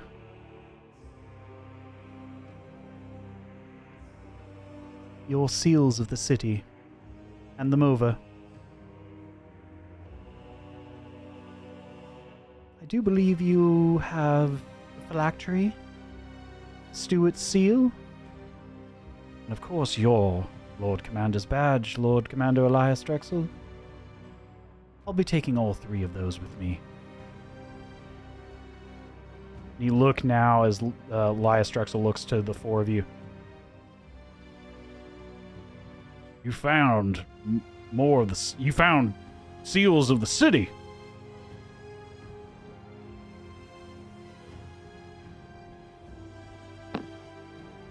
We did not find a seal of the city down in the catacombs. Sorry. Just out of character, what is it that he had asked us to look for? Was it the seals of the city? The seals of the city are information about them. Okay, and so whenever we came up, I briefly told him we found those already. Oh, you found the phylactery, yeah. Okay, but he didn't know about the Stewart seal. Okay, so we didn't tell him that. Okay, perfect. Right. That's fine. Cedric, give me a deception check with disadvantage. A disadvantage. You're in a heated situation right now, and the cat's out of the bag. Did that already roll once? Oh, please, for the love of God, be another good one. Maybe citizenships can come over and give you a massage to To really loosen me up a bit. Help you out. We're all not on on high this stress, one. baby. So a 17. Where did you find the steward's seal?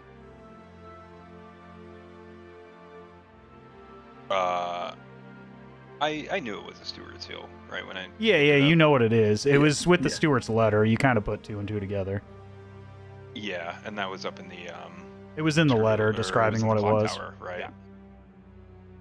Yeah. Oh, that was some. Okay.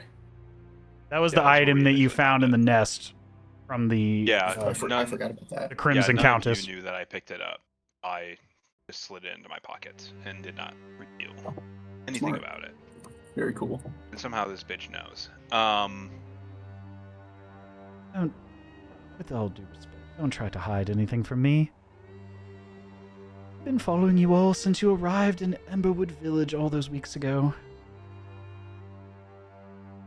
You're quite easy to track. In fact, Giorgio, perhaps you shouldn't accept gifts quite so easily. Fuck. Damn it. At this point, you slip the ring off your finger and inspect it a bit closer, and you look on the inside and you can see a small etching of an arcane sigil. Yeah. That's very cool. Now I repeat again. Hand them over. And I'll quietly walk out of here.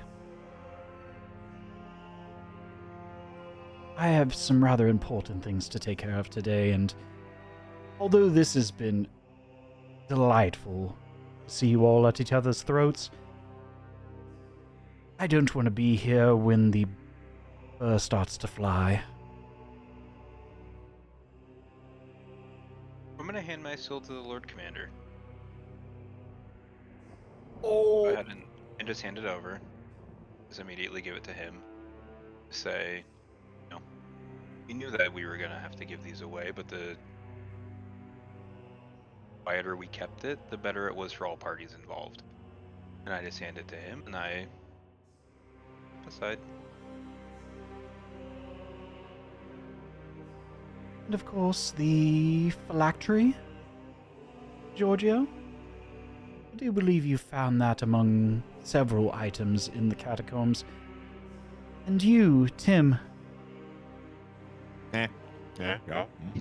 while we're at it, I believe you found some documents among the Von Kessel Vault? While we're here, why don't you empty that little bag of yours? On I'll my be- backpack? Your bag of hold- that one, yeah. No, your bag of holding. Yeah, this backpack I'm holding.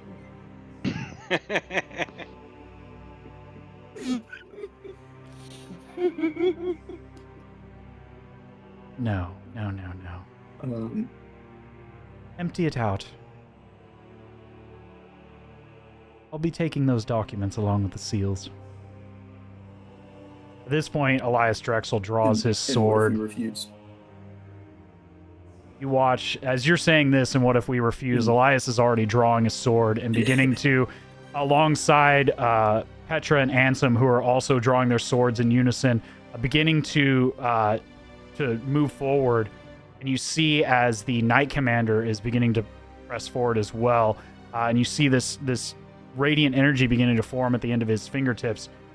And as they're all approaching, you watch as she moves her shirt away, revealing a glowing sigil on her neck, beginning to glow brighter and brighter. And you hear now shouting over everyone, amplifying his voice as loud as possible as he sees this sigil. Eldritch Runeweaver, don't touch her, you fools! Leave her be! Don't touch her! We'll all be dead if she goes off!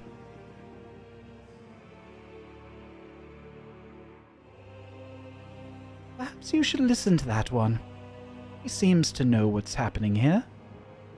And as she lifts up her blouse a bit that was tucked in, you look as there is a belt around her waist with 12 little spherical glass orbs with tiny straps or shards of delirium. She's strapped up, bro. The same orbs that you had used against the Lord of the Feast, but 12 of them. Enough to kill everyone in this cathedral 3 times over.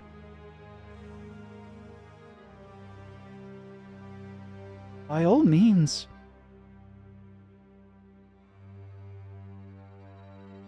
I don't leave here. And this little mark ignites. We're all going to die. Your choice.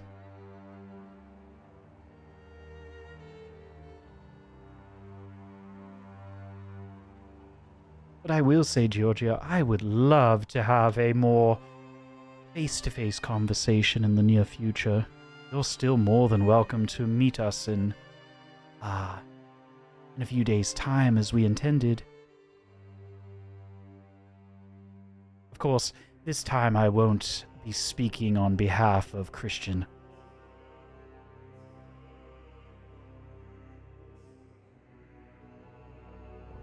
I think it's appropriate we finally speak face to face.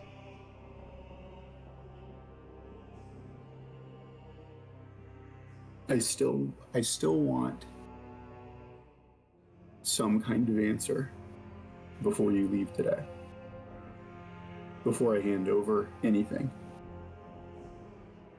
I've got a bit of time. This little mark won't go off quite yet, but the clock is ticking, so please, let's hear what you have to say. Under orders to kill my mother from anyone.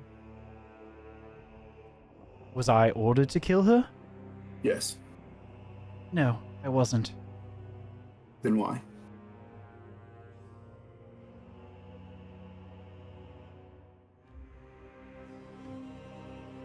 Do you know who you are, Georgio? Quite well. You know where I think I put it together. You know where you come from? Yes.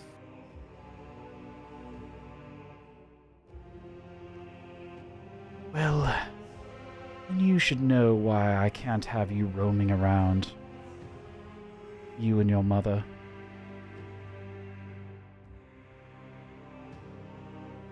The Duke and the Countess that died that evening, they were just a consolation prize.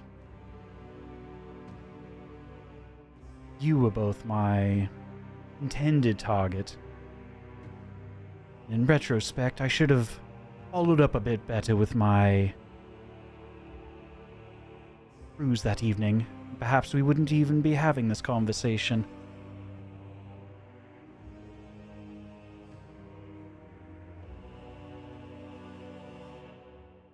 Nevertheless, we are.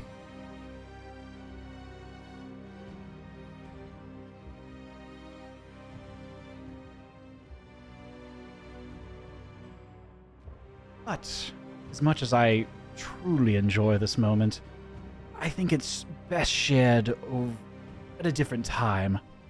So I'll ask again. Fine. The phylactery, please. And Lord Elias, I'll be taking your commander's badge as well as the Steward seal. And Tim? Okay. Documents, please. As she jingles the belt on her waist. I'll walk up, I'll hand her the phylactery, and when I do, I want to ask her, how we'll get a hold of her. Because in a few days we were going to be back over there for the fights. But obviously obviously that's going to be the time when we talk to her, I think. But specifically what should we do to get in touch with her to have this private meeting? Don't you worry. I'll see that you're escorted properly. VIPs. Yeah, I was going to say something about we've been tricked before, but it was her tricking us, so I am not concerned. Never mind. No tricks this time.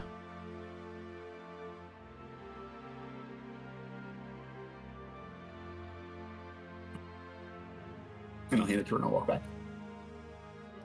You watch as she inspects the phylactery, running her hands over it as she pockets it, then walks over to the Lord Commander, outstretching her hand, and you watch as he angrily and begrudgingly sets both the Steward's seal and the Lord Commander's badge that was previously pinned to his chest in her palm. Very nice. And as she walks over to you, Tim, standing over by Eldrick and River, scanning through the documents, particularly noticing the one with the wax seal of the Von Kessels, the will and testament of Ulrich IV. She scoops it up, along with the inventory list that you found in the catacombs.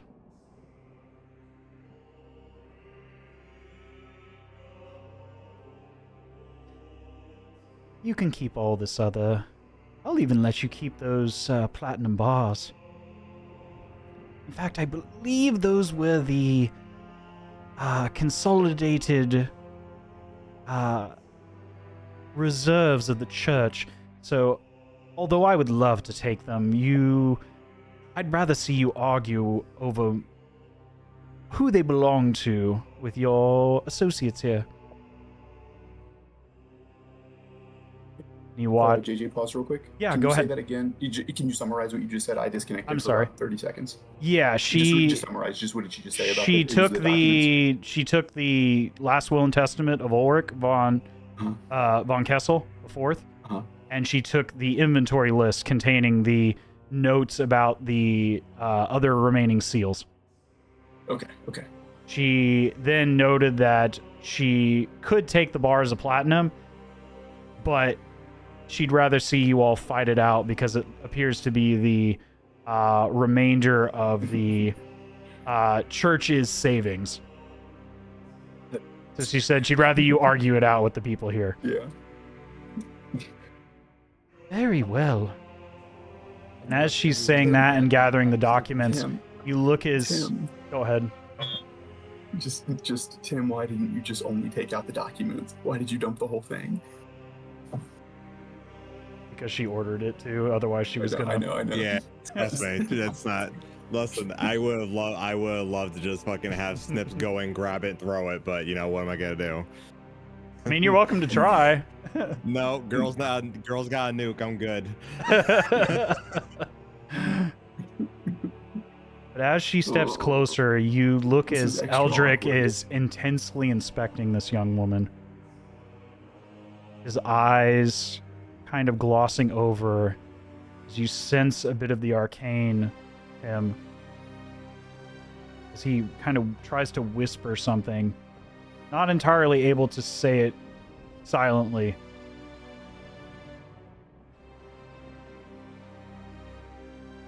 Oh, Eldrick. You weren't the best at hiding everything, were you? Weren't the best at hiding what you were trying to do, were you? Powerful mage, but not great at concealing your efforts, ever, were you? She stares back at him.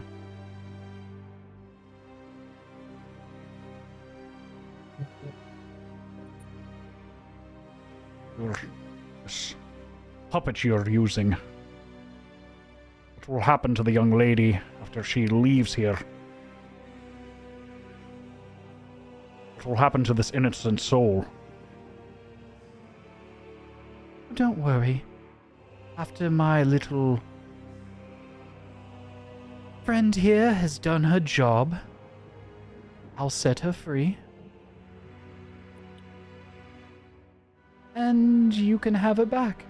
She turns to look at Elias.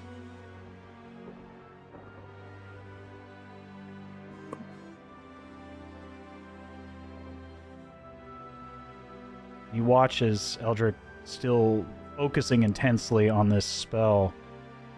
And as he reads the sigil at this close distance, you kind of see a tinge of recognition.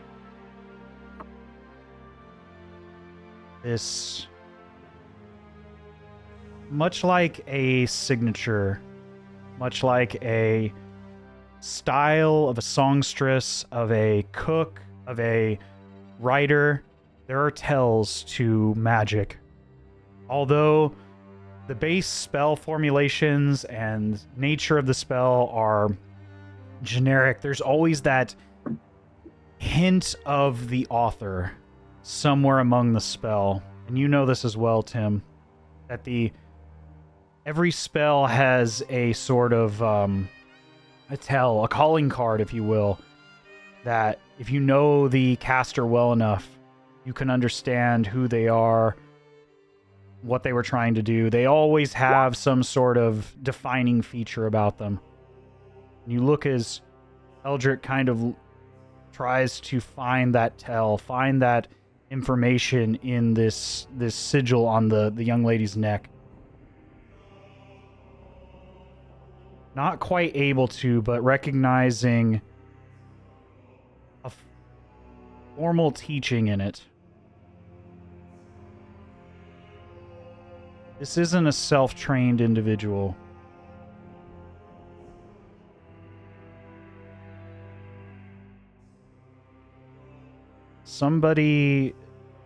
This individual that's casting this powerful spell over this person, this dominating spell, has a very formal training to their abilities.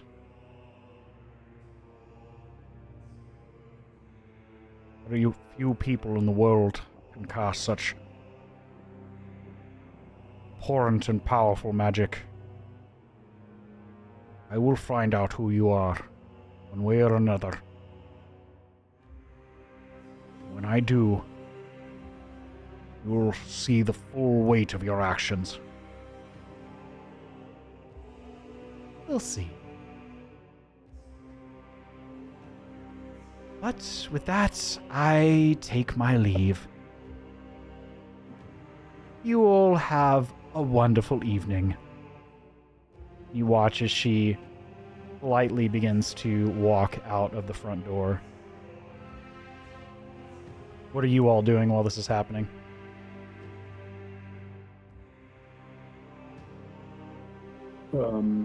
I won't do anything until she's gone. Okay. So if somebody else is doing something before then, like as she's leaving, I don't.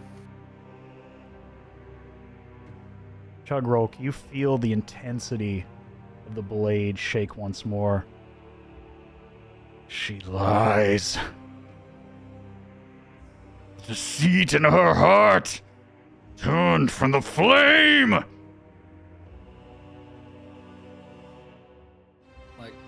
I'm just gonna probably try one last bleeding strike to keep this thing under control. Okay. You do have advantage with with Tim's familiar trying to hold it in, but go ahead and give me one more charisma saving throw. Kind of want to see what happens, honestly. Yeah. Okay, roll one more time. A 4 on your charisma save. Yeah, like, and then you can add a 6 D4 times. to that as well. Yeah.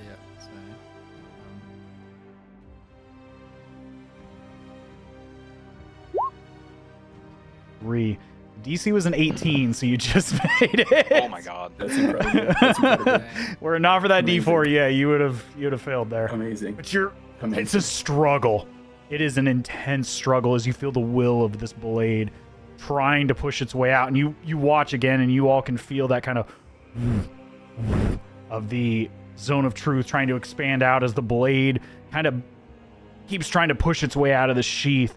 A like one hand, Chugrulk is holding with his forearm with one hand, while the other arm is like under the influence of the blade trying to draw itself. But you are able to maintain themselves. It's hilarious. Yeah, it's like watching somebody fight with themselves. It's that comedy. It is somewhat comical from the outside, but Cedric and Tim, you can feel the intensity of this magic and what's going on in reality. For everyone else who doesn't have that sense of the arcane or the divine, it is downright comical to watch.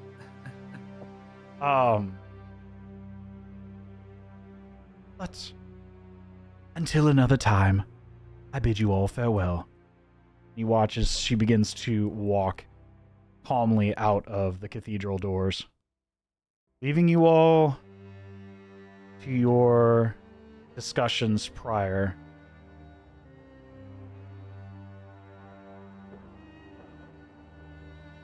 Georgio, what were you Once she's out, I will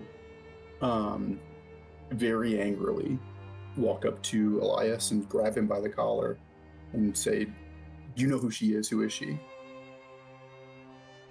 I don't know who she is.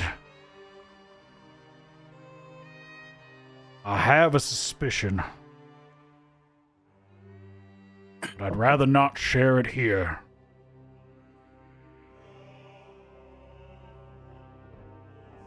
You hired her, didn't you?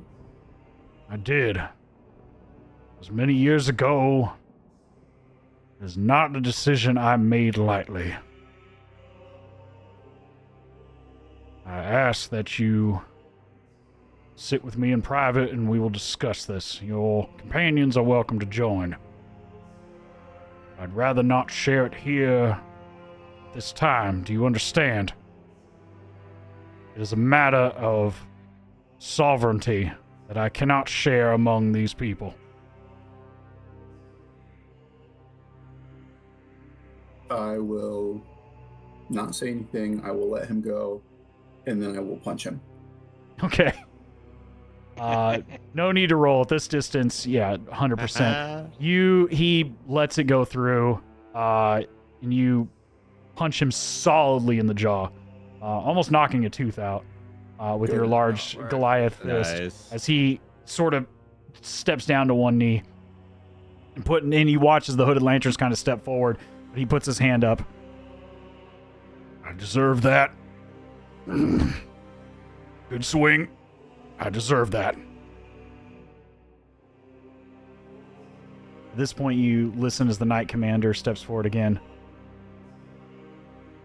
I cannot believe you would allow a criminal to walk away with such powerful items of this state. That is just further proof that this city is damned. Did you not also let her walk away? Shut the yeah. I'm after the throwing the punch. I would turn around and just start walking out. I think.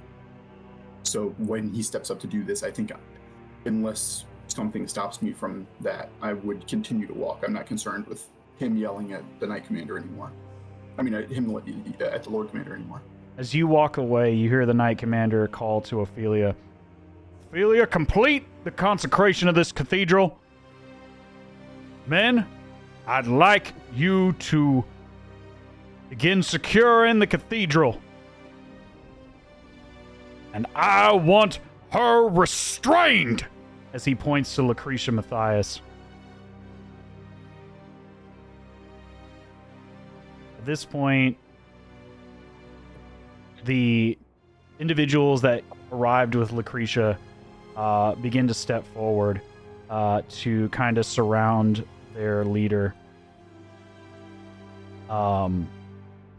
You also watch as the hooded lanterns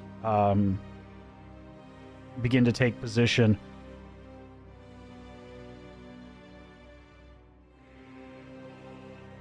Knight Commander, all due respect, I cannot allow you to continue operating unabated in my city.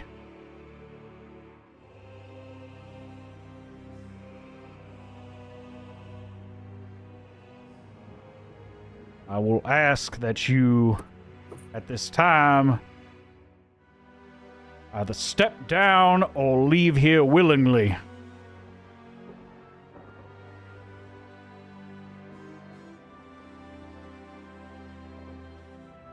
And you watch now as more of these Silver Order Knights are beginning to step in from outside, hearing this commotion. But a lot of them were shouted at to allow this young woman to leave. And eyeing the devices around her belt, give her a wide berth as you watch her step out into the haze and vanish among the alleyways. But listening now, the Knight Commander beginning to shout, and tensions reaching a boiling point as you're beginning to exit Georgio. The Silver Order Knights are kind of beginning to converge on the cathedral. What are you all doing as this is happening? As this begins to reach a head?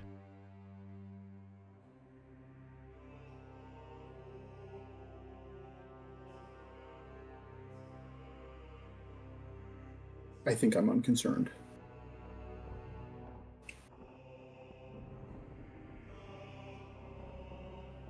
Knight Commander calls out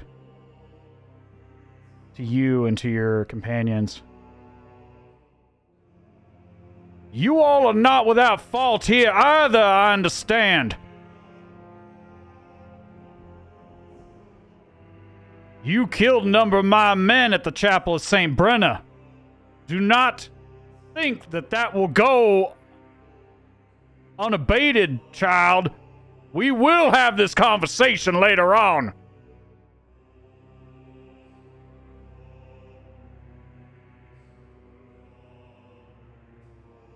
But you watch. Go ahead. Those were his men. Those were his men that we killed when we were getting the staff.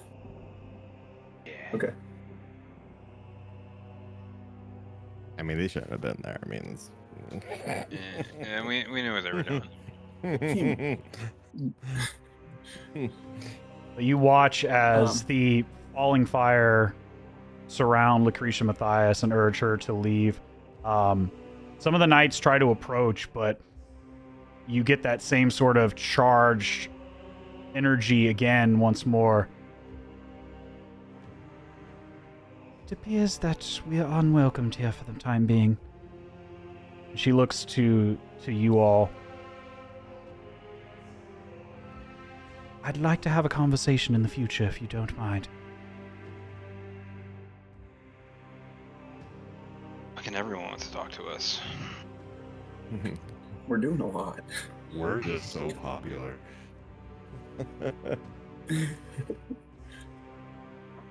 I understand I am not the most liked, but I hide nothing, and I have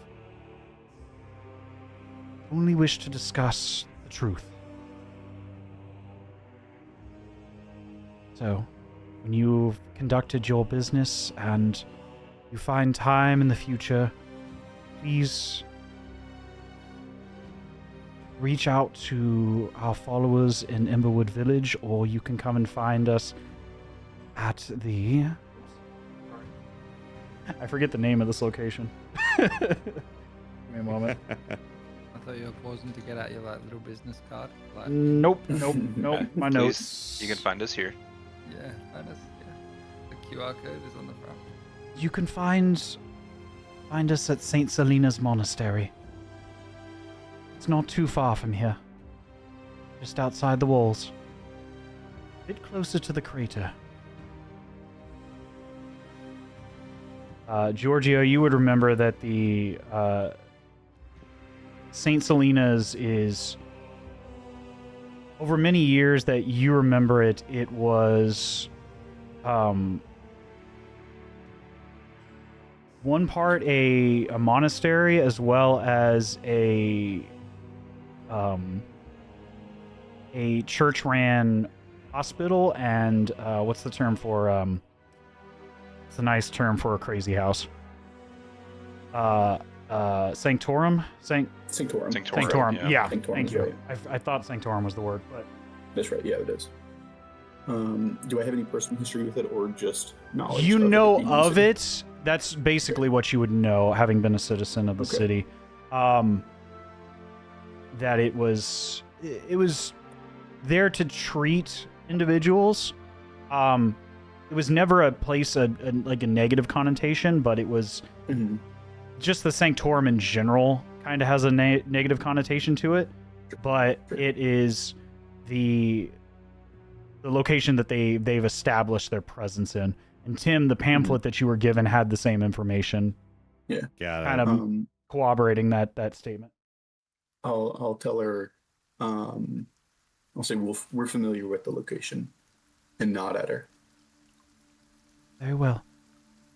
I look forward to speaking to you and in good company and good health. I wish you the best. And as she walks out, you can see the anger and the hatred in the Knight Commander's face, but all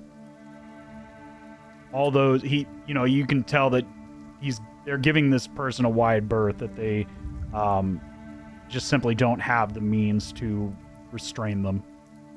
Mhm. Not currently, not with the limited forces that they have here now.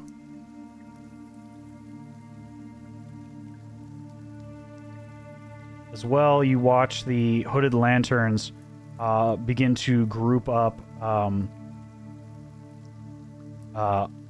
outside the front of the cathedral. We'll go ahead and I'll leave it on the map for you guys just so you have an interpretation here. But outside the cathedral, you see more individuals beginning to amass in this space. The Silver Order Knights coming from the Temple Gate that you had seen, that you had fought your way through previously. You still see a large contingent that are recognize that there's a large contingent of the remaining soldiers there, but there's also a larger number coming here to the cathedral to begin securing this location. It doesn't appear like they have any intent of leaving. Air quotes securing, you mean raising, right? Not necessarily. They are right now establishing a base of operations at the Cathedral of St. Vitruvio. But you saw previously, some of you had seen that they have the means to begin a Scorched Earth initiative across the city in... Do we see that now coming out? I didn't. It was only Cedric and Chugrulk who'd seen that before. Do we see that You would now? see now As that we're there's a number of horses being implemented and brought in. All those containers that you had briefly seen on the outskirts of Camp Dawn that had this fuel that they were using for these flame lances are beginning to be brought in to this location. Is it immediately clear to my character that that's what that stuff is for? I don't know if that's a very common. Or if that- It's because I not haven't- totally... I don't think I've seen it like Cedric has had first-hand experience with this stuff, right? I don't think that mine would have. No, you wouldn't have seen it Georgio would've. directly, but you could kind of figure out, you can smell the scent of like a kerosene type smell, like a fuel. And you've seen now them beginning to connect some of these. And then you see over where they're stacking these bodies of Garmir that had been slain around the cathedral, that a number of these individuals, including the Lord of the Feast, is now being stacked up, and you watch as one of these knights ignites the end of this flame lance with a radiant flame in the end of his palm, and then it ignites a small stove light at the end, and then with the pull of a lever, a jet of breath-like fire begins to spread across this stack of bodies. And they have a ton of these. Right now they probably have at least a dozen here, war horses that are outfitted with these. But you understand that they probably have maybe 5 to 6 times that back at the camp. Yeah. Okay. So I guess just more than enough, like clearly more than is necessary to burn the bodies, right? Like it's Right. They it have a should be- it full should be regiment's immediately worth of these weapons. These obvious what they are here possibly prepared to do. Yeah, they're not prepared currently. It would take a decent amount of time to fully prepare for that, but they Yeah. So yeah. but Okay. it appears to be their intent. This church is sacred for Cedric, yeah? Cedric, would you like to answer that? Not necessarily. No? Okay. Currently, it's just a holy place. Yeah. That I believe should be kept I think intact at the very least. I think having like I guess cooled off a bit now and realizing that, I think Georgio would look I would look to you to see if you are concerned with any of that going on. Oh yeah, no, I would have immediate concerns from background and just from church, just keeping the church secure as it can be currently. You don't need staffs to burn bodies, so. Tim and Chugrulk, what are you doing as this situation seems to have temporarily diffused a bit, but tensions are still high in the area? Tim, you also watch as Eldrick and River are kind of walking beside you or alongside you or in close proximity as you exit. Do you have anything to say to them? No, I don't want to talk to him. I don't mind talking to River, but I don't want to talk to what's his name when he's there. I hate that dude. Eldrick? Yeah, that's him. Old ass looking ass. Old ass looking ass. Yeah, I would keep it short, completely silent and simple for the sake of my blade, which I'm like slowly essentially just like keeping a hush hush, 2 hands on it, walking it out. Yeah, no, I'm keeping it easy. Getting out of there. River kind of steps up to you, Tim. Well, that was intense. Thought we might have seen a fight there for a moment. Yeah, shit. That was great. I would have won. What? You were kind of breaking up there. You turned into a robot for real. For real. Oh, weird. For real. Yeah, robot squared. No, okay, I'm not gonna mess with the thing. Then I just was saying, yeah, if she didn't have those grenades, there probably would have been a real good fight. Yeah, it takes that was a powerful enchantment spell. That whomever cast that on that young woman was they weren't speaking directly. That was definitely someone dominating that individual. But nonetheless ballsy. It was... Well, now we understand where that missing shipment went.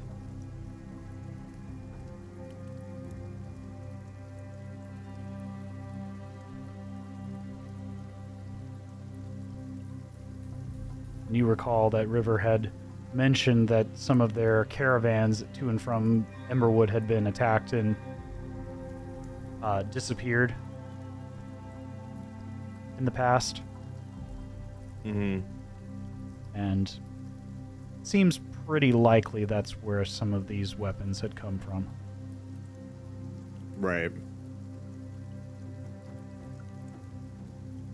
You also get a bit of a concern that you understand that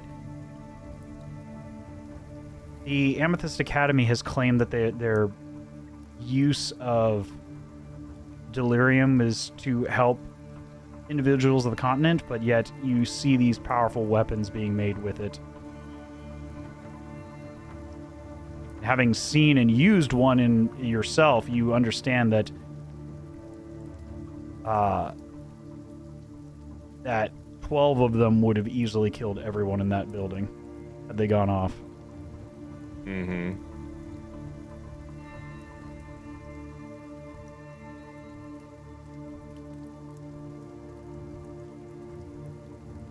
Nevertheless,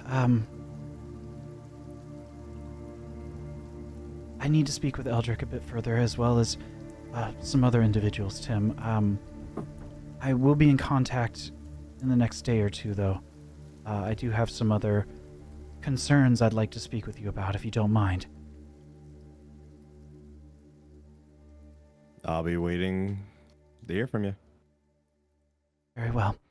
You watch now as her and Eldrick kind of detour away back towards Temple Gate, but giving the knights a wide berth, trying to avoid any conflict with them. But with that, you all have exited the cathedral as you watch the Flamekeepers begin to try to consecrate the brazier, beginning an extended ritual in the center of the cathedral as you all exit. Outside, you see the bodies of the Garmir, hacks being stacked up and burned, as there's sort of a real tenuous alliance between the Hooded Lanterns and the Silver Order for the time being, but more so the Silver Order are beginning to take precedence in this location, this temple region, as the Hooded Lanterns are beginning to head back towards the clock tower or back towards the barracks. But with that, what would you all like to do?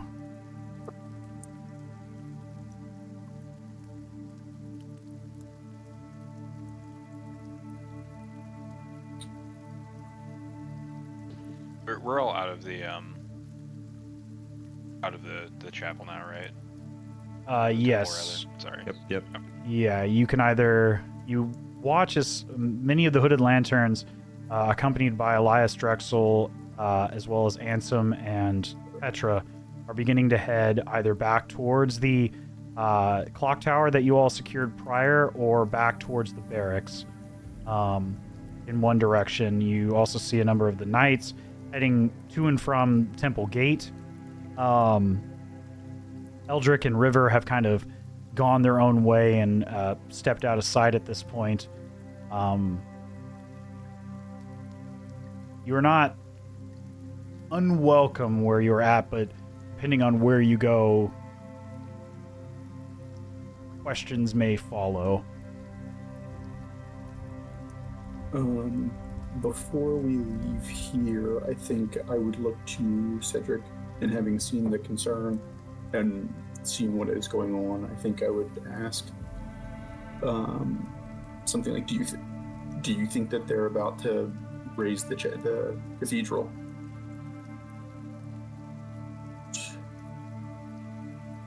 Probably not the cathedral initially. This is a big spot. It can be held as a spot for reinforcements. It's invaluable at this point. The cathedral is probably safe. However, the city itself is going to be burned to the ground. Okay. Once they are done, it will then burn the cathedral.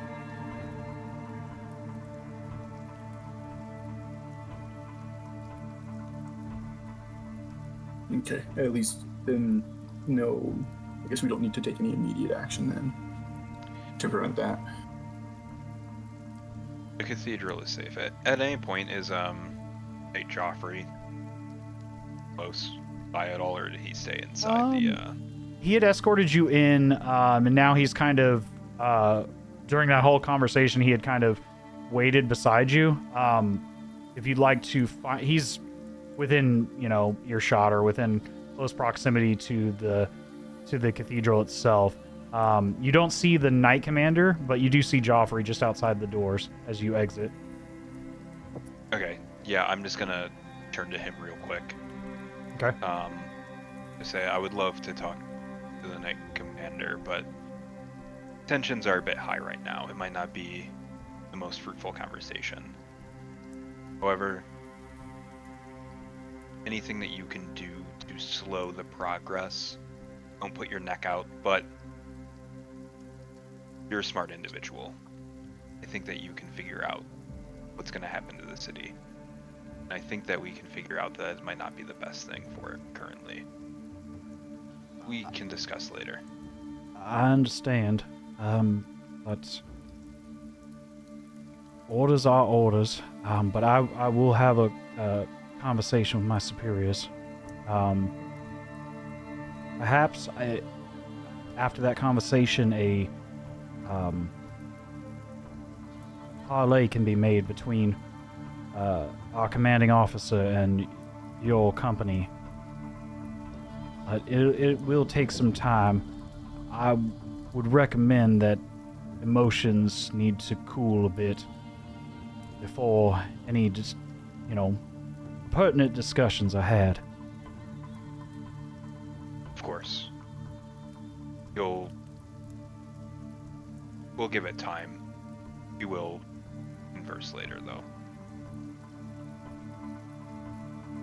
Of course. You watch as he gives you a salute and then begins to head back towards his duties at hand.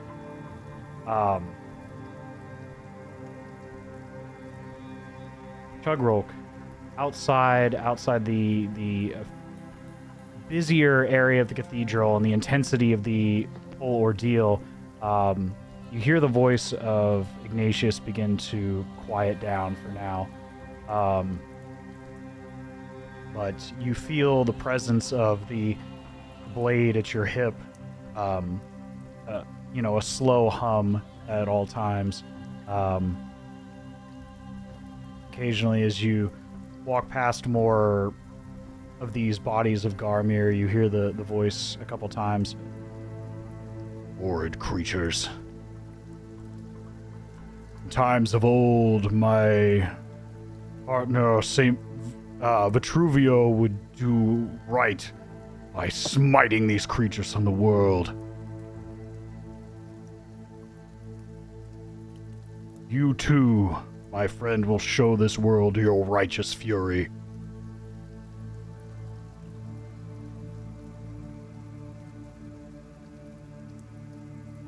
Got this badass, sword swinging around in my head, floating around still. I mean, he's ever present. This is a sentient sword. I guess I did have a question regarding that sword. About what's my calling attunement to weapons. Is that? Usually it can be done on a short rest. You would need to take some time to focus directly on the blade. Yeah.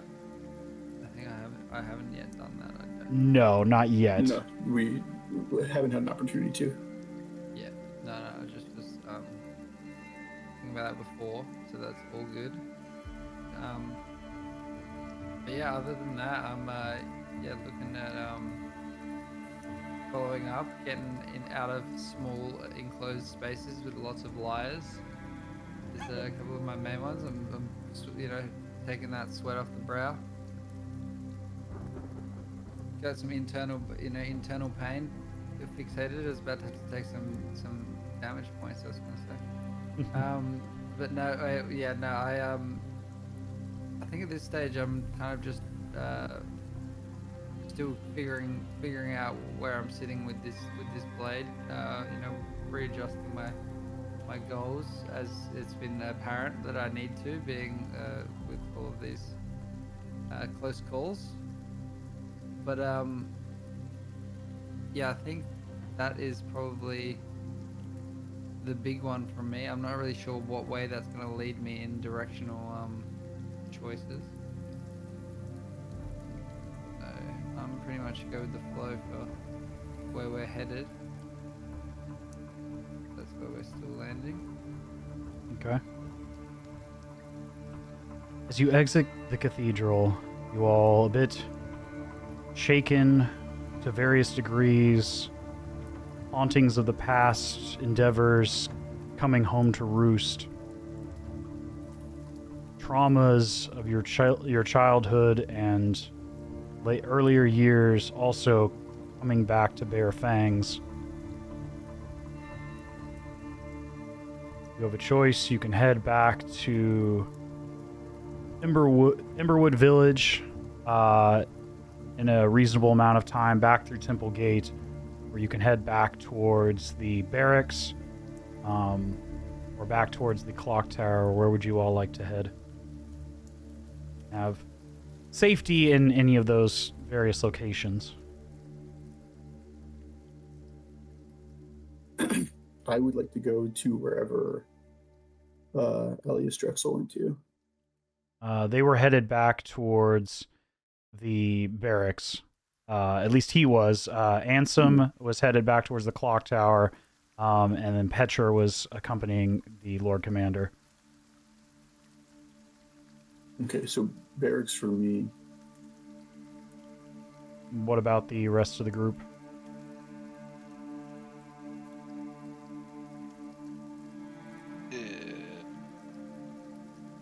Are they all pretty much like equidistance at this point? Pretty much. You're about a center point. You're about in the center of a triangle. Emberwood's maybe a tad bit further, back through Temple Gate. And the clock tower is kind of, at this point, about as far away as the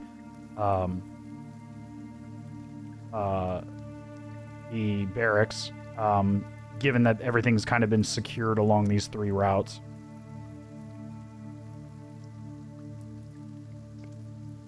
And no one really. Sorry. In fact, I'll put the map up so you guys can see where you're at. No one had any I guess infractions against the Hooded Lanterns, did we?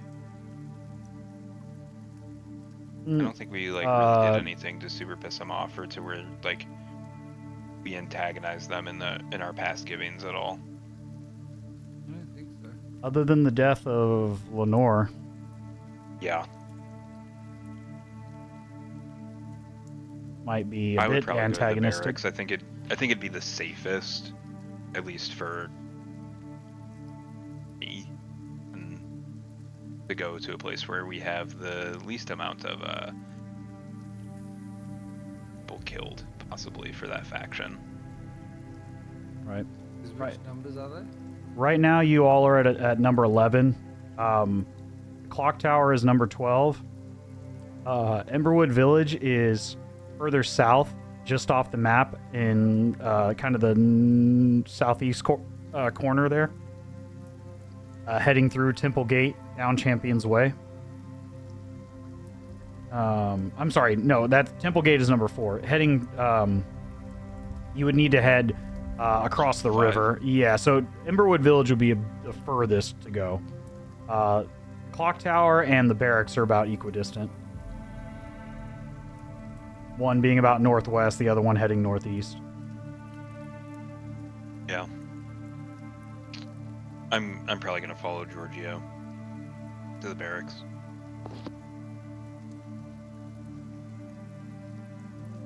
Okay. I think that works, but can I take like a quick quick 5 break? 5 minute break. Cool.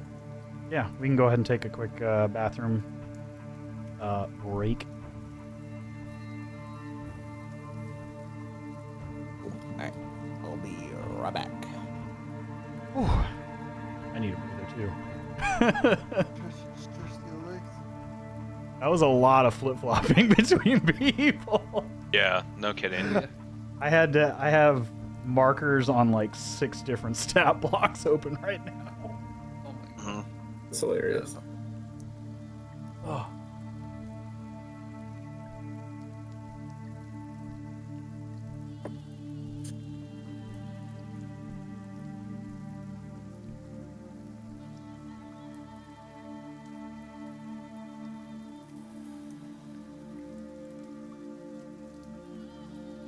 But now everything's out on the table. Roughly. Yeah, I like the session. I'm just pissed off. That was intentional. Yeah, no, I bet. Well, I thought this was just going to be intense because of the people you had revealed that were out. oh yeah. Which I don't know, that was really cool. On the bright side, And if I'm picking up the implications right, I think that what you've done with Georgio is really cool. I don't think he gets it yet. Oh, I But he figured, will. yeah. I figured they'd be pissed off. He will. No, my goal in that whole encounter was just to piss everybody off.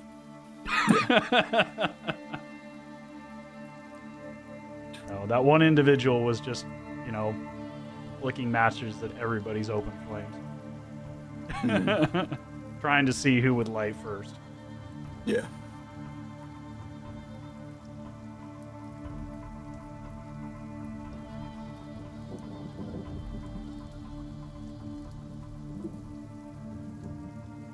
Oh, but the ring thing I've been planning for a while.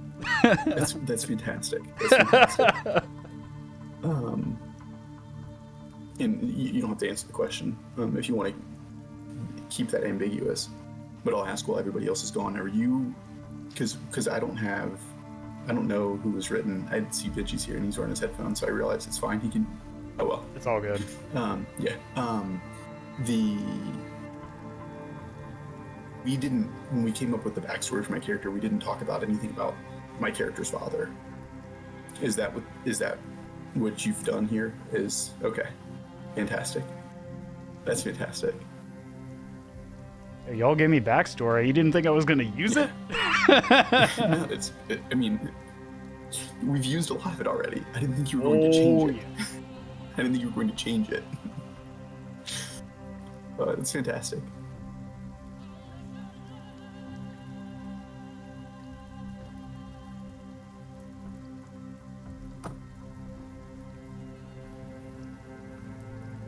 When I was looking at backstories, and the way that the creators of this module set it up was with the sort of personal goals is certain personal goals will be beneficial and will have more of a pull towards certain groups, while others will be directly antagonistic to those goals. Yeah. Which is great. It's very good. And this is very exciting. So, I think that what I said, what's his name? Eldrick, what Eldrick was saying, this was not like a transformation spell. This is the Queen of Thieves, I presume, was controlling this person? You heard the words dominate. Okay.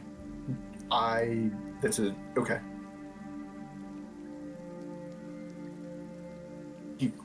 Was he right? It's hard for you to say, not being of magical understanding. I did have him roll with the spell he was using and trying to conceal, but he was not entirely successful. But he did understand that what sort of magics that were. The one in particular, the sigil on the neck. Just to be clear, that was a contingency spell.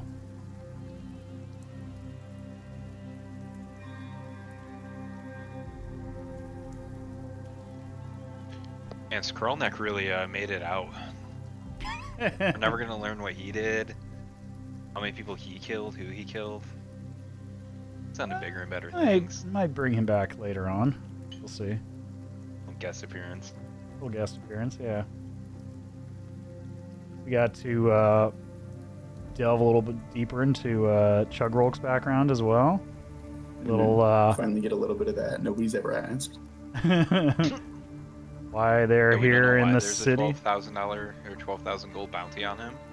Well, you heard it had something to do with the Duke of Geltstadt and the something that occurred during the Civil War. I don't have my notes because I'm on my work computer. What was the Civil War? So there was generally there's what is known to most people is that when the king went missing and then there was no known heir, that there was a void of power, and that what you all would know is that the Civil War kind of focused around two individuals, the younger brother and the younger sister of the king of Drakenheim. Okay. Tried to lay claim to power, and then a civil war began because they both laid claim to the throne. Okay. And this occurred about a year after the meteor fell, and extended so in the about aftermath of that. Yeah, and then this whole Civil War happened. Yeah, and then that Civil War extended for almost 10 years, and then we're approximately 15 years after the fall of the meteor. Yeah. And about a little less than 5 years after the Civil War ended. So it's enough time that you're seeing the ramifications of that, and you're still seeing the scars of it. And not only, especially Drakenheim, but just across the continent as a whole.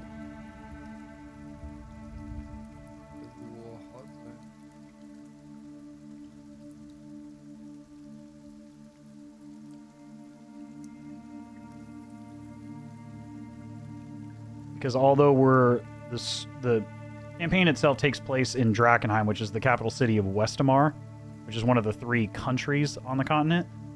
The 3 major powers, well, 4 countries, I'm sorry. There's the Free Cities, which is sort of a separate thing, but there's 3 major political powers.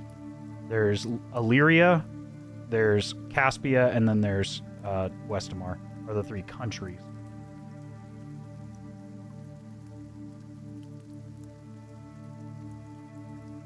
And then Lumen, Drakenheim, and I forget Caspia's capital. I'd have to go back into my notes, but yeah.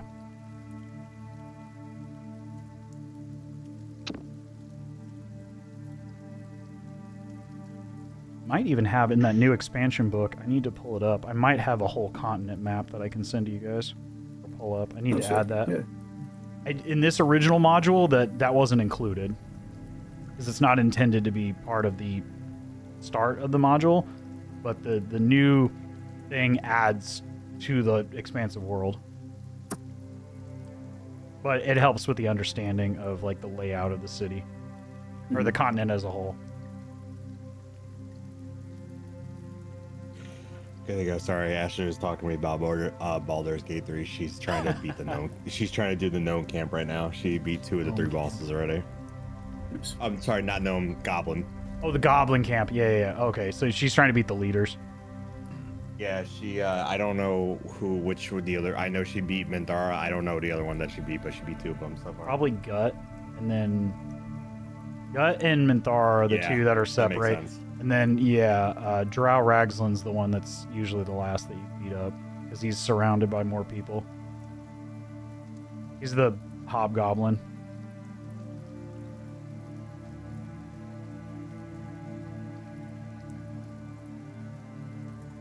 My last playthrough, I actually did the evil route and destroyed the Druid Grove. Nice. When I do I'm looking forward to the evil route. I'm doing that too. Yeah, it's actually a lot easier than the Goblin Camp.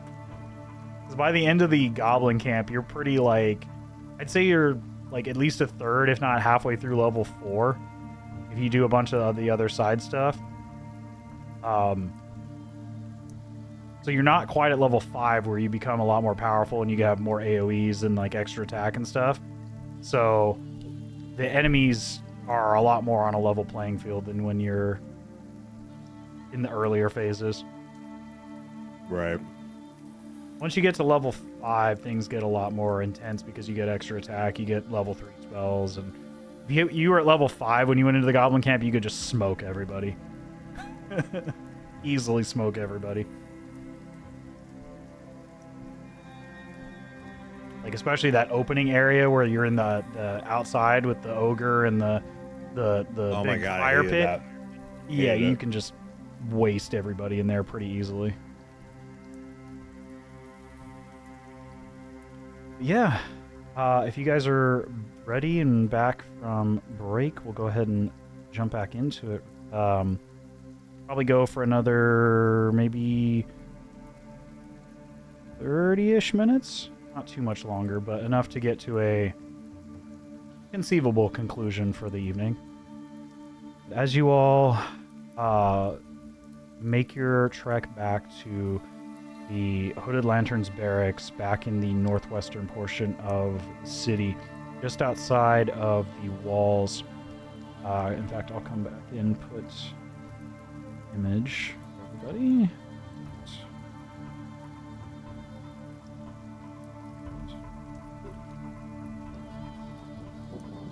So we have a visual here. Come on.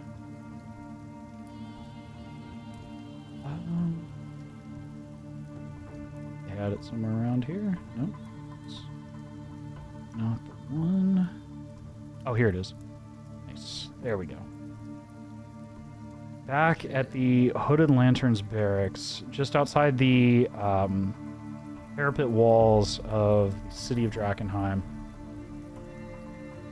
You arrive back, having some time to let the walk back cool your minds, cool your emotions, and allow you to think through what just transpired. Although having succeeded in what you set out for the day, feeling somewhat defeated by the moment, but also gaining insight into what is going on in the shadows of the city, that at the same time the delirium, the meteor, and the mindless horrors of this city have run rampant for years, the poison of political discourse has also run rampant through the city and the continent as a whole in the aftermath of the falling out of Westamar's power structure. Without a royal family to lead, decisions and alliances have been made in the heat of the moment, attempting to vie for power from day to day, week to week, year to year. As you arrive back at the barracks, Elias is more than aware of the situation that stands.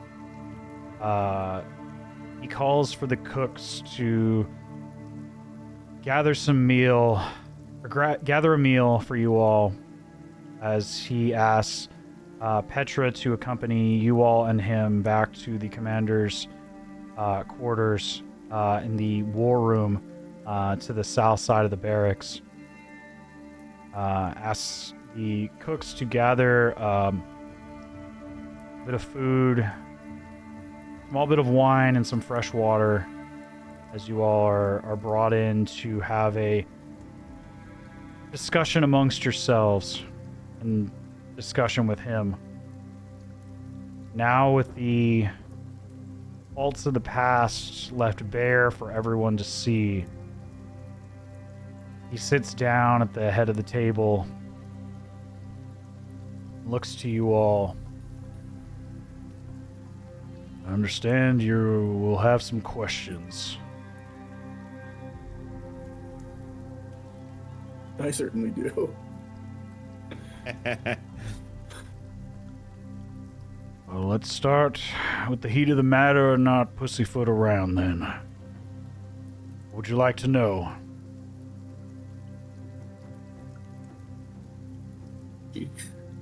Pardon me? You kind of broke up there. Who was she? I have a sneaking You said I have a You said- yeah, suspicion. you said you thought you knew, but you know. have a suspicion of who it might be.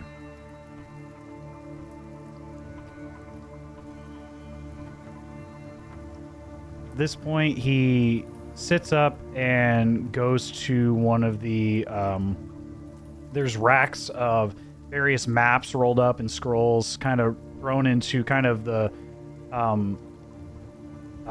hexagonal, kind of like a wine cooler or like a wine rack, a wooden one, but it's full of like rolled up scrolls and things of that nature.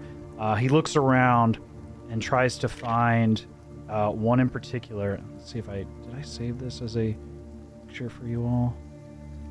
Thought I did. Maybe I didn't. Would have made this a lot easier. I did not. I'll put it up in the later, and I'll add it to the VOD. But I'll put it in the Discord later for you guys. He pulls out a picture. In fact, let me find it real quick, just so I have this as reference. It is an exact copy of an original portrait. This portrait was taken or commissioned many years ago, and he spreads it out on the table, and it's a smaller version of it, copied by an Academy mage, but you see 5 individuals in the portrait. Standing in the top left, over the top of a red-haired woman sitting in the center, is a recognizable face. A stalwart man with a reddish-brown beard and reddish-brown hair, wearing a distinctive crown upon his head. Very regal attire, very proud chest front stance. You recognize this man, Georgio, as King Ulrich IV. In the center, the reddish hair, the sharp features of a Caspian woman. Same features that you saw tainted and twisted in the gardens of Queen's Park.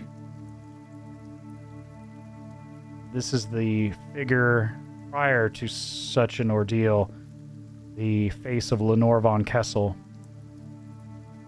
To her right, you see a blonde-haired young man, about as tall as the man to the left, the king himself, but a tad bit taller, bright blonde hair, slender build, wearing a breastplate, carrying a sword at his side.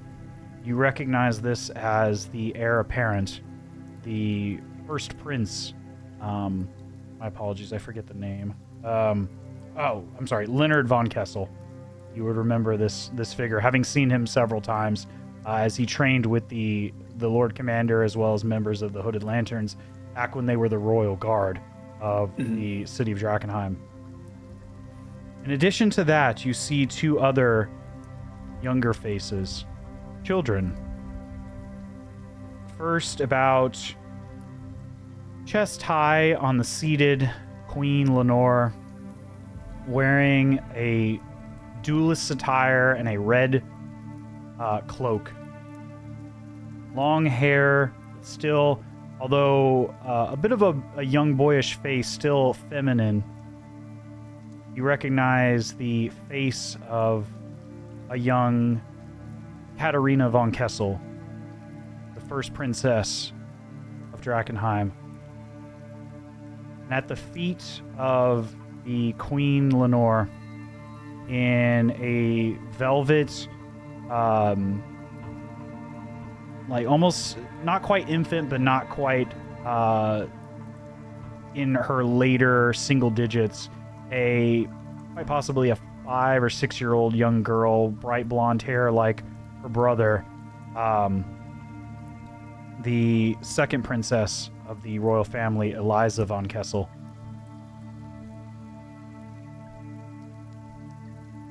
This was the last recorded portrait of the royal family before the 2 young daughters, Katarina and Eliza were sent off to study at the academy. They were mage-born, thus could not hold station within the royal family, a noble title, as you know. The Edicts of Lumen do not allow for both. But the Prince Leonard was expected to take the throne prior to the fall of the meteor.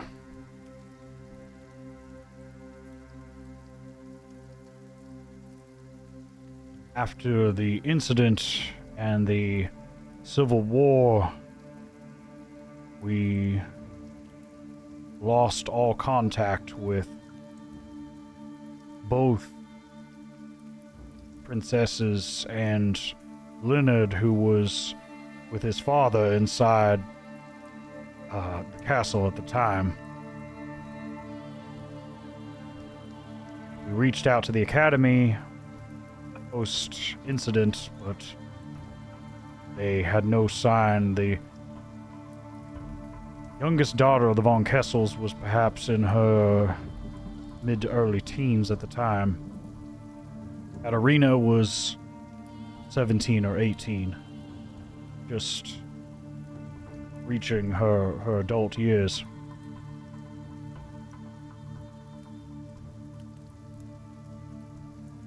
All the people who would understand the ins and outs of this city, who would know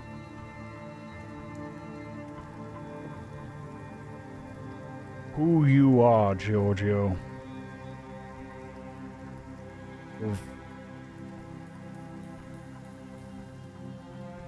Before I go any further, what do you know of your father? Your origin, son.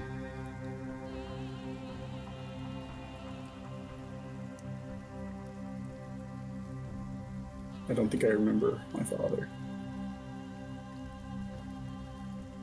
Fair to say.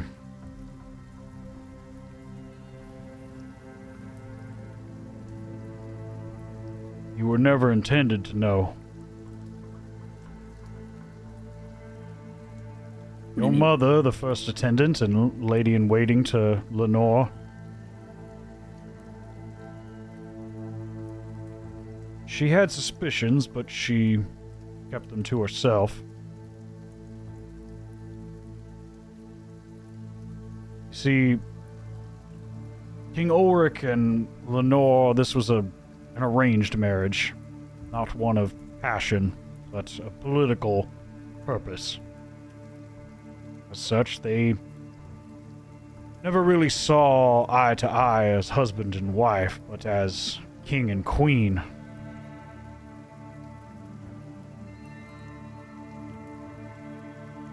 Years of tension ultimately led to a number of infidelities on both sides.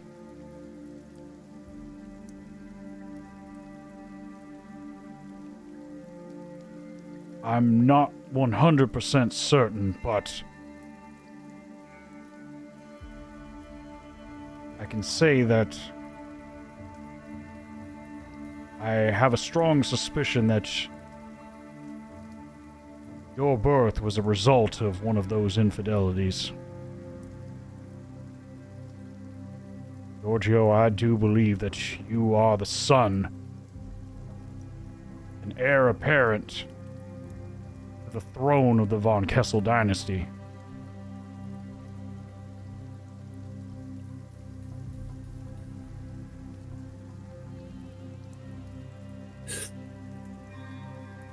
You were never intended to know, but without a proper heir coming forward,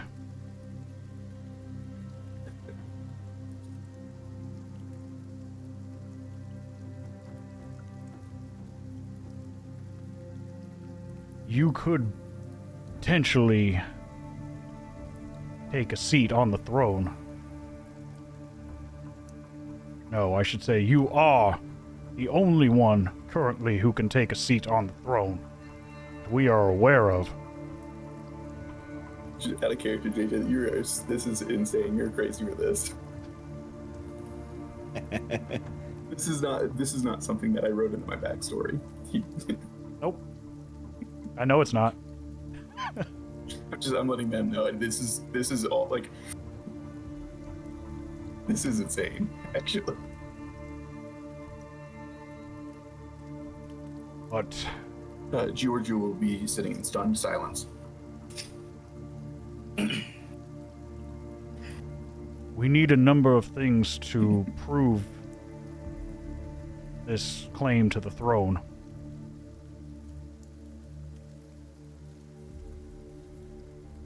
Like what?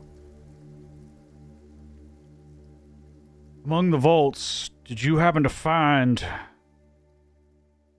royal phylacteries?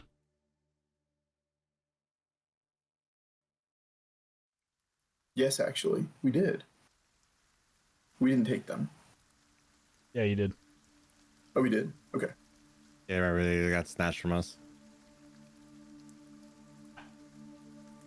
Okay, so I we- thought we left those. We okay, yeah. Oh, we took all those. Okay, so she's walked out with those as well. She walked away with the phylactery of Saint Vitruvio. Yeah, just that and some documents. Not actually the royal one. She walked away with the will and the inventory list of the seals and information about the small council.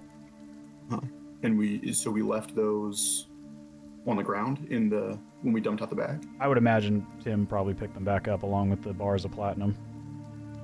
Yeah. Yeah, we still have those. Hey, Yeah, so, yeah. so we did. Okay. Didn't even fight about it. And there is an opportunity. But How does that work? well, I'm not quite certain, but the Academy does have methods of tracking paternity to individuals via remains. Hence why those phylacteries Okay, exist. That would make sense. That would make sense. I was curious why they would keep those. Unfortunately, the individual, this Queen of Thieves, has taken the last will and testament of King. That was the Queen of Thieves? Yes. Although she operated by proxy through another, her knowledge of my past dealings was certain. I'm sorry. He believes that was possibly one of the Kessels from the family portrait. Are you asking him directly? Or are you just asking that about... Yeah. Okay. Yeah. I have a suspicion that this Queen of Thieves may be either Katerina or Eliza. One of your half-sisters, Giorgio.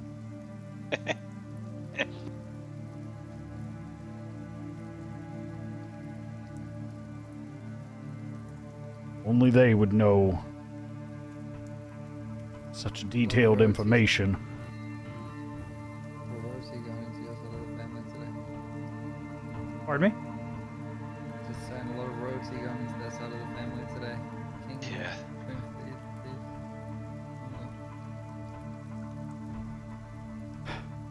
That being said,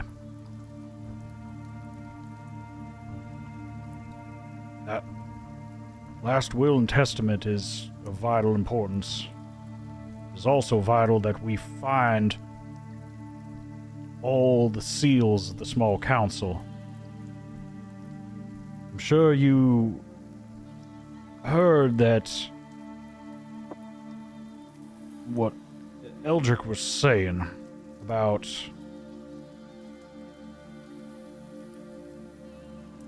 the various rulers of the continent and their division of power.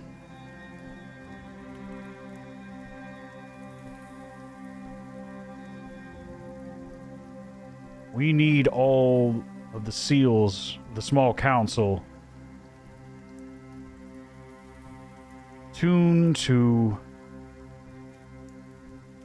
individuals in order to have you take control of the crown of Westamar.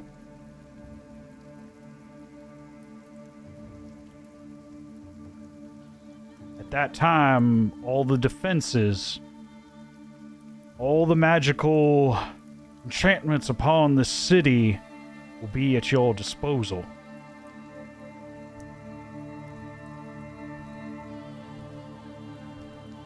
Walls, power of the castle itself will be laid bare at our disposal. We will have an heir and a claim to the throne. Various lords of the continent of Westamar will have to answer to the new king. Out of character, I'm asking you this, JJ. For the royal structure of time, I would have a more legitimate claim to the throne as a bastard son than the daughter. She's magic. She doesn't have the right. She doesn't have a claim to the throne because she's mage-born. That's why he was saying that Eliza and Katarina are mage-born. By the Edicts of Illumin, a mage cannot sit on the throne. Yeah. Yeah, she sucks. Yeah, she sucks. Get her out of here. Yeah. At this time, he pulls out a, and I'll post this in Discord later so you guys can read them specifically. I think I have a copy of them. The Edicts of Illumin state, one of the main Edicts of Illumin is that a mage-born child cannot carry a royal title.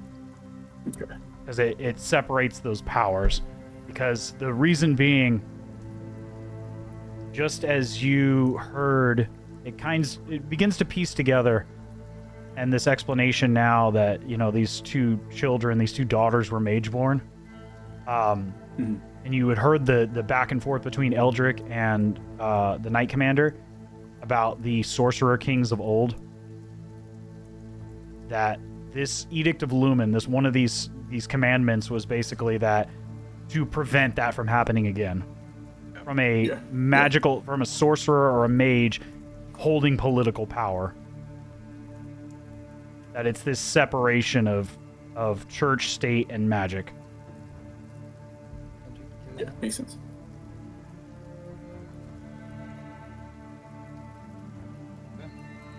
Soon as this Queen of Thieves took hold of, demanded the seals, I was all but certain what was going on here. They intend to take control of the throne.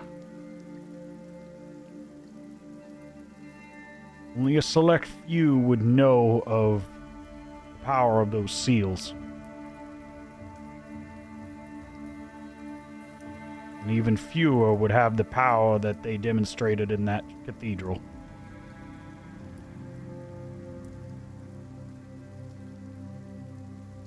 Seals are left. Because there's two more left. We handed over 4, right? You handed over 3. You're missing the... well, Elias says, as you explain this, so what... As you ask, you know, well, you handed over 3, you know, what's left? There's the remaining seals that have yet to be found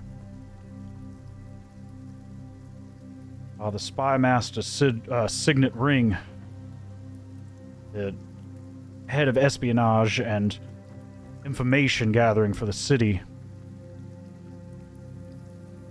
the Chancellor's seal, sort of the head of state, if you will. And of course, the Archmage's staff. Former head of the inscrutable tower that now looms over the city, half destroyed.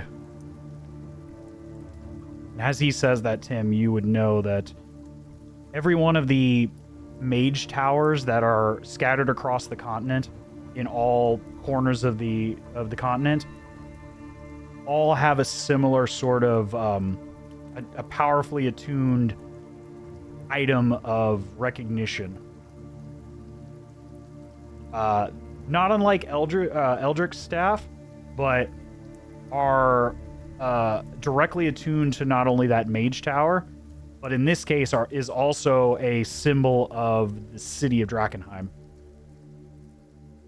So in total, you have the Lord Commander's seal. You have the phylactery of St. Vitruvio, which is also a relic of St. Vitruvio, but a symbol of the High Flamekeeper of Drakenheim. You have the Archmage's staff, which is the symbol of the Archmage of Drakenheim. Every major city has an Archmage and a tower. In this case, the staff, as far as you know, was never recovered from the tower after the meteor went straight through it. Ooh, okay, got it. And that kind of fits with the documentation that you read, Tim, that you saw the note in the clock tower just days before the meteor struck, talking from the former Archmage of Drakenheim to the Clockmaster. And that they were going to meet in the clock tower, and that she would, days before the incident, be back in the inscrutable tower. There's also the Spymaster signet ring, the Stewart seal, which is the protector and the basically the caretaker of the castle and the royal family that you held for a short period of time, Cedric. Let's see, the staff, Lord Commander, phylactery, signet ring. Apologies. Can't remember all. There's 6 in total.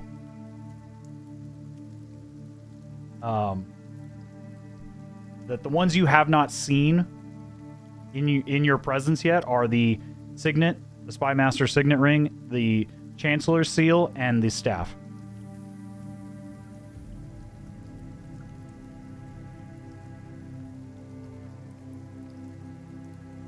Now, what concerns me is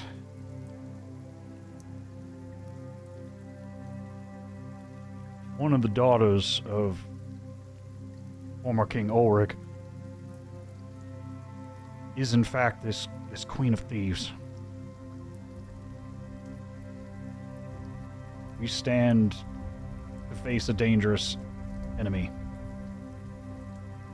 Not only do they know the inner and outer workings of this city, but they have the knowledge and power of an academy mage.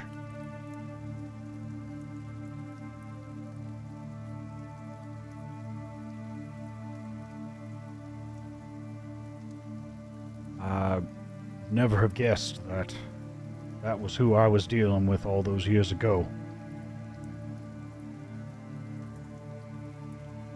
I apologize for the mistakes I made.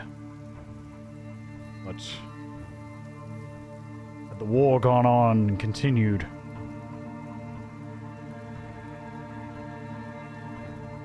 our country would have been irreparably shattered.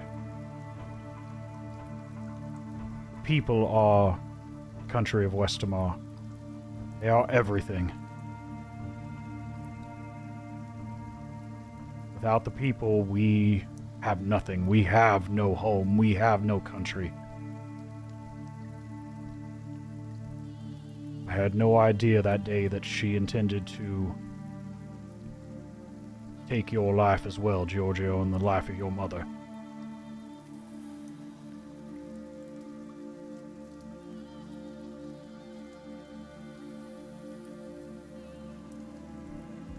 You.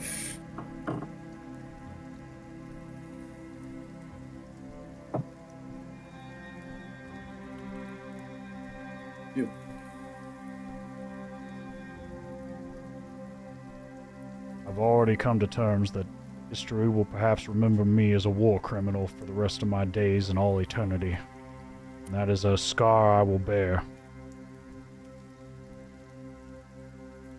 With my last breath, I will do everything to bring this city back to glory.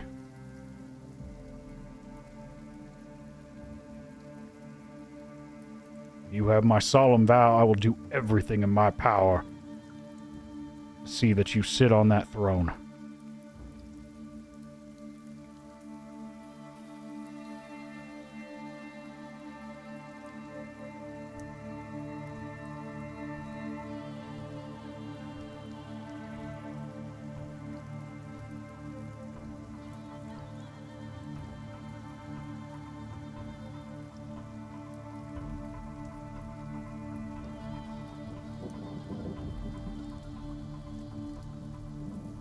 As this is going on, while you're thinking about that, Brad, Cedric, Tim, Chugrulk, what is going on in your minds as this is being discussed?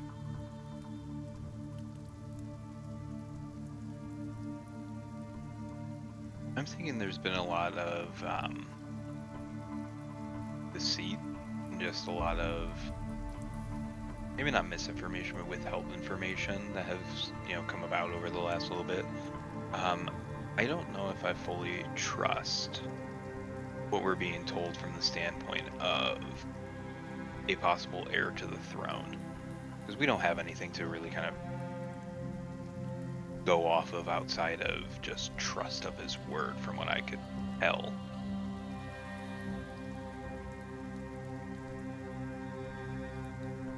You say that too, Elias? Oh no, I'm gonna withhold that for now. Okay. That's just what's kind of going on in my mind. That being said, you all encounter Lenore in the city.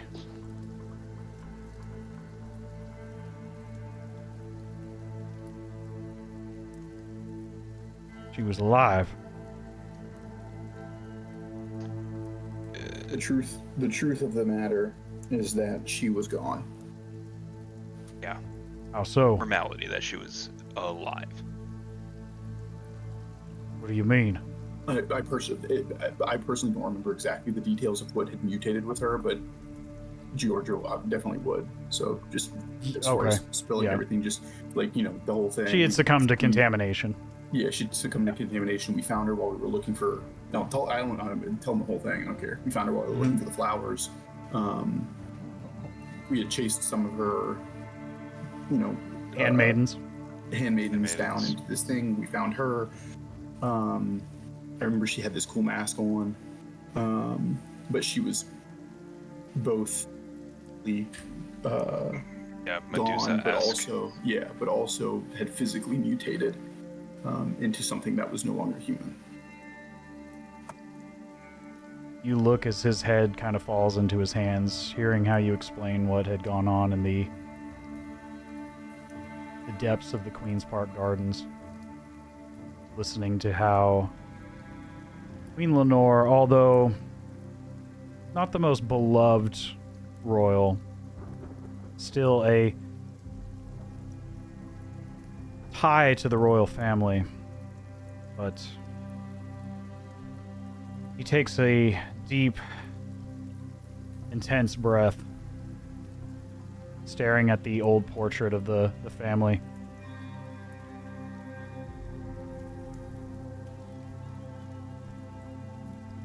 Would not have changed our situation entirely if she now remained. Lenore would have simply been a regent at best, until such time that a true heir could be established to the throne, as she was not a von Kessel by blood, but by marriage. A Lady of Caspia first and foremost.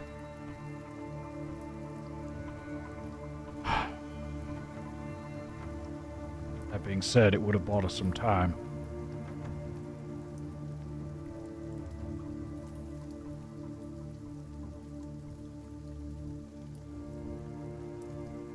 What we do next is of vital importance. You watch as Elias pulls a dagger from his waist and stretches out his fingers against the thick oak table that you now sit at.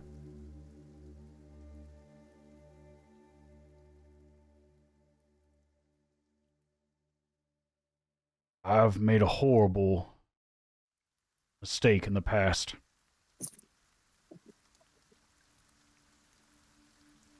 Mistake I can never undo. But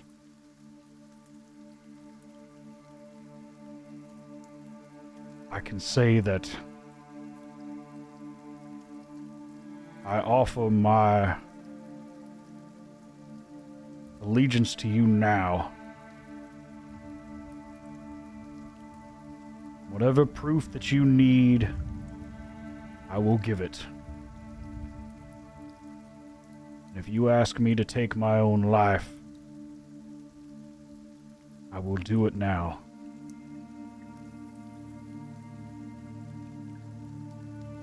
That would be unnecessary.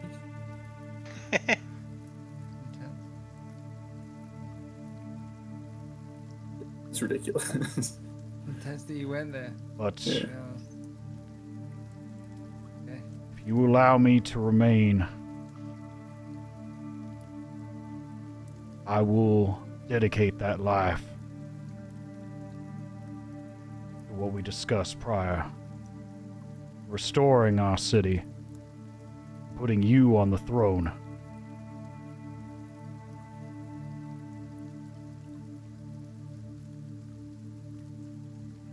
All those people who suffered during the war. Those that suffer today.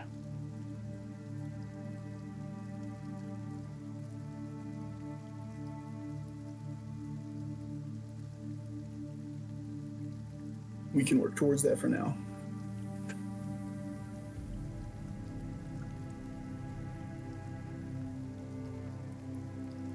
You watch as it's a gruesome gesture, but you watch as he slowly removes one of his fingers. An ancient but symbolic gesture as he removes his ring finger on his left hand.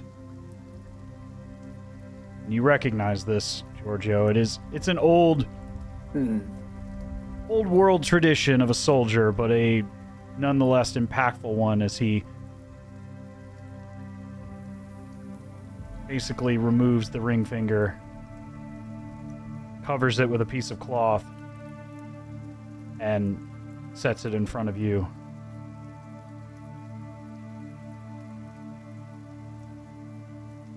You have my vow to do everything I can to help you.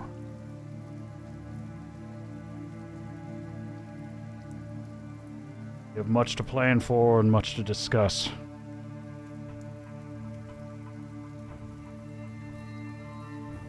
We'll need to seek help from outside sources if we are to be successful.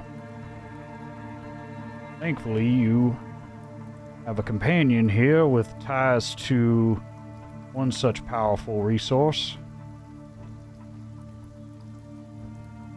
I believe the Academy owes us a favor from long ago. We'll have much to discuss with them. Perhaps if those damn Illyrians don't want to get out of our fair city, perhaps we can discuss options, although tentatively, with Cretia.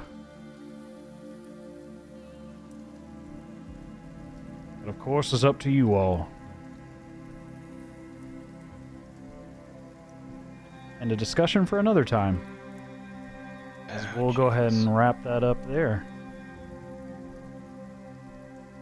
But not before you all have reached level 9. Yay. Ah, diggity damn. Good. Made it. So yeah, next session we'll start at level 9. Cool.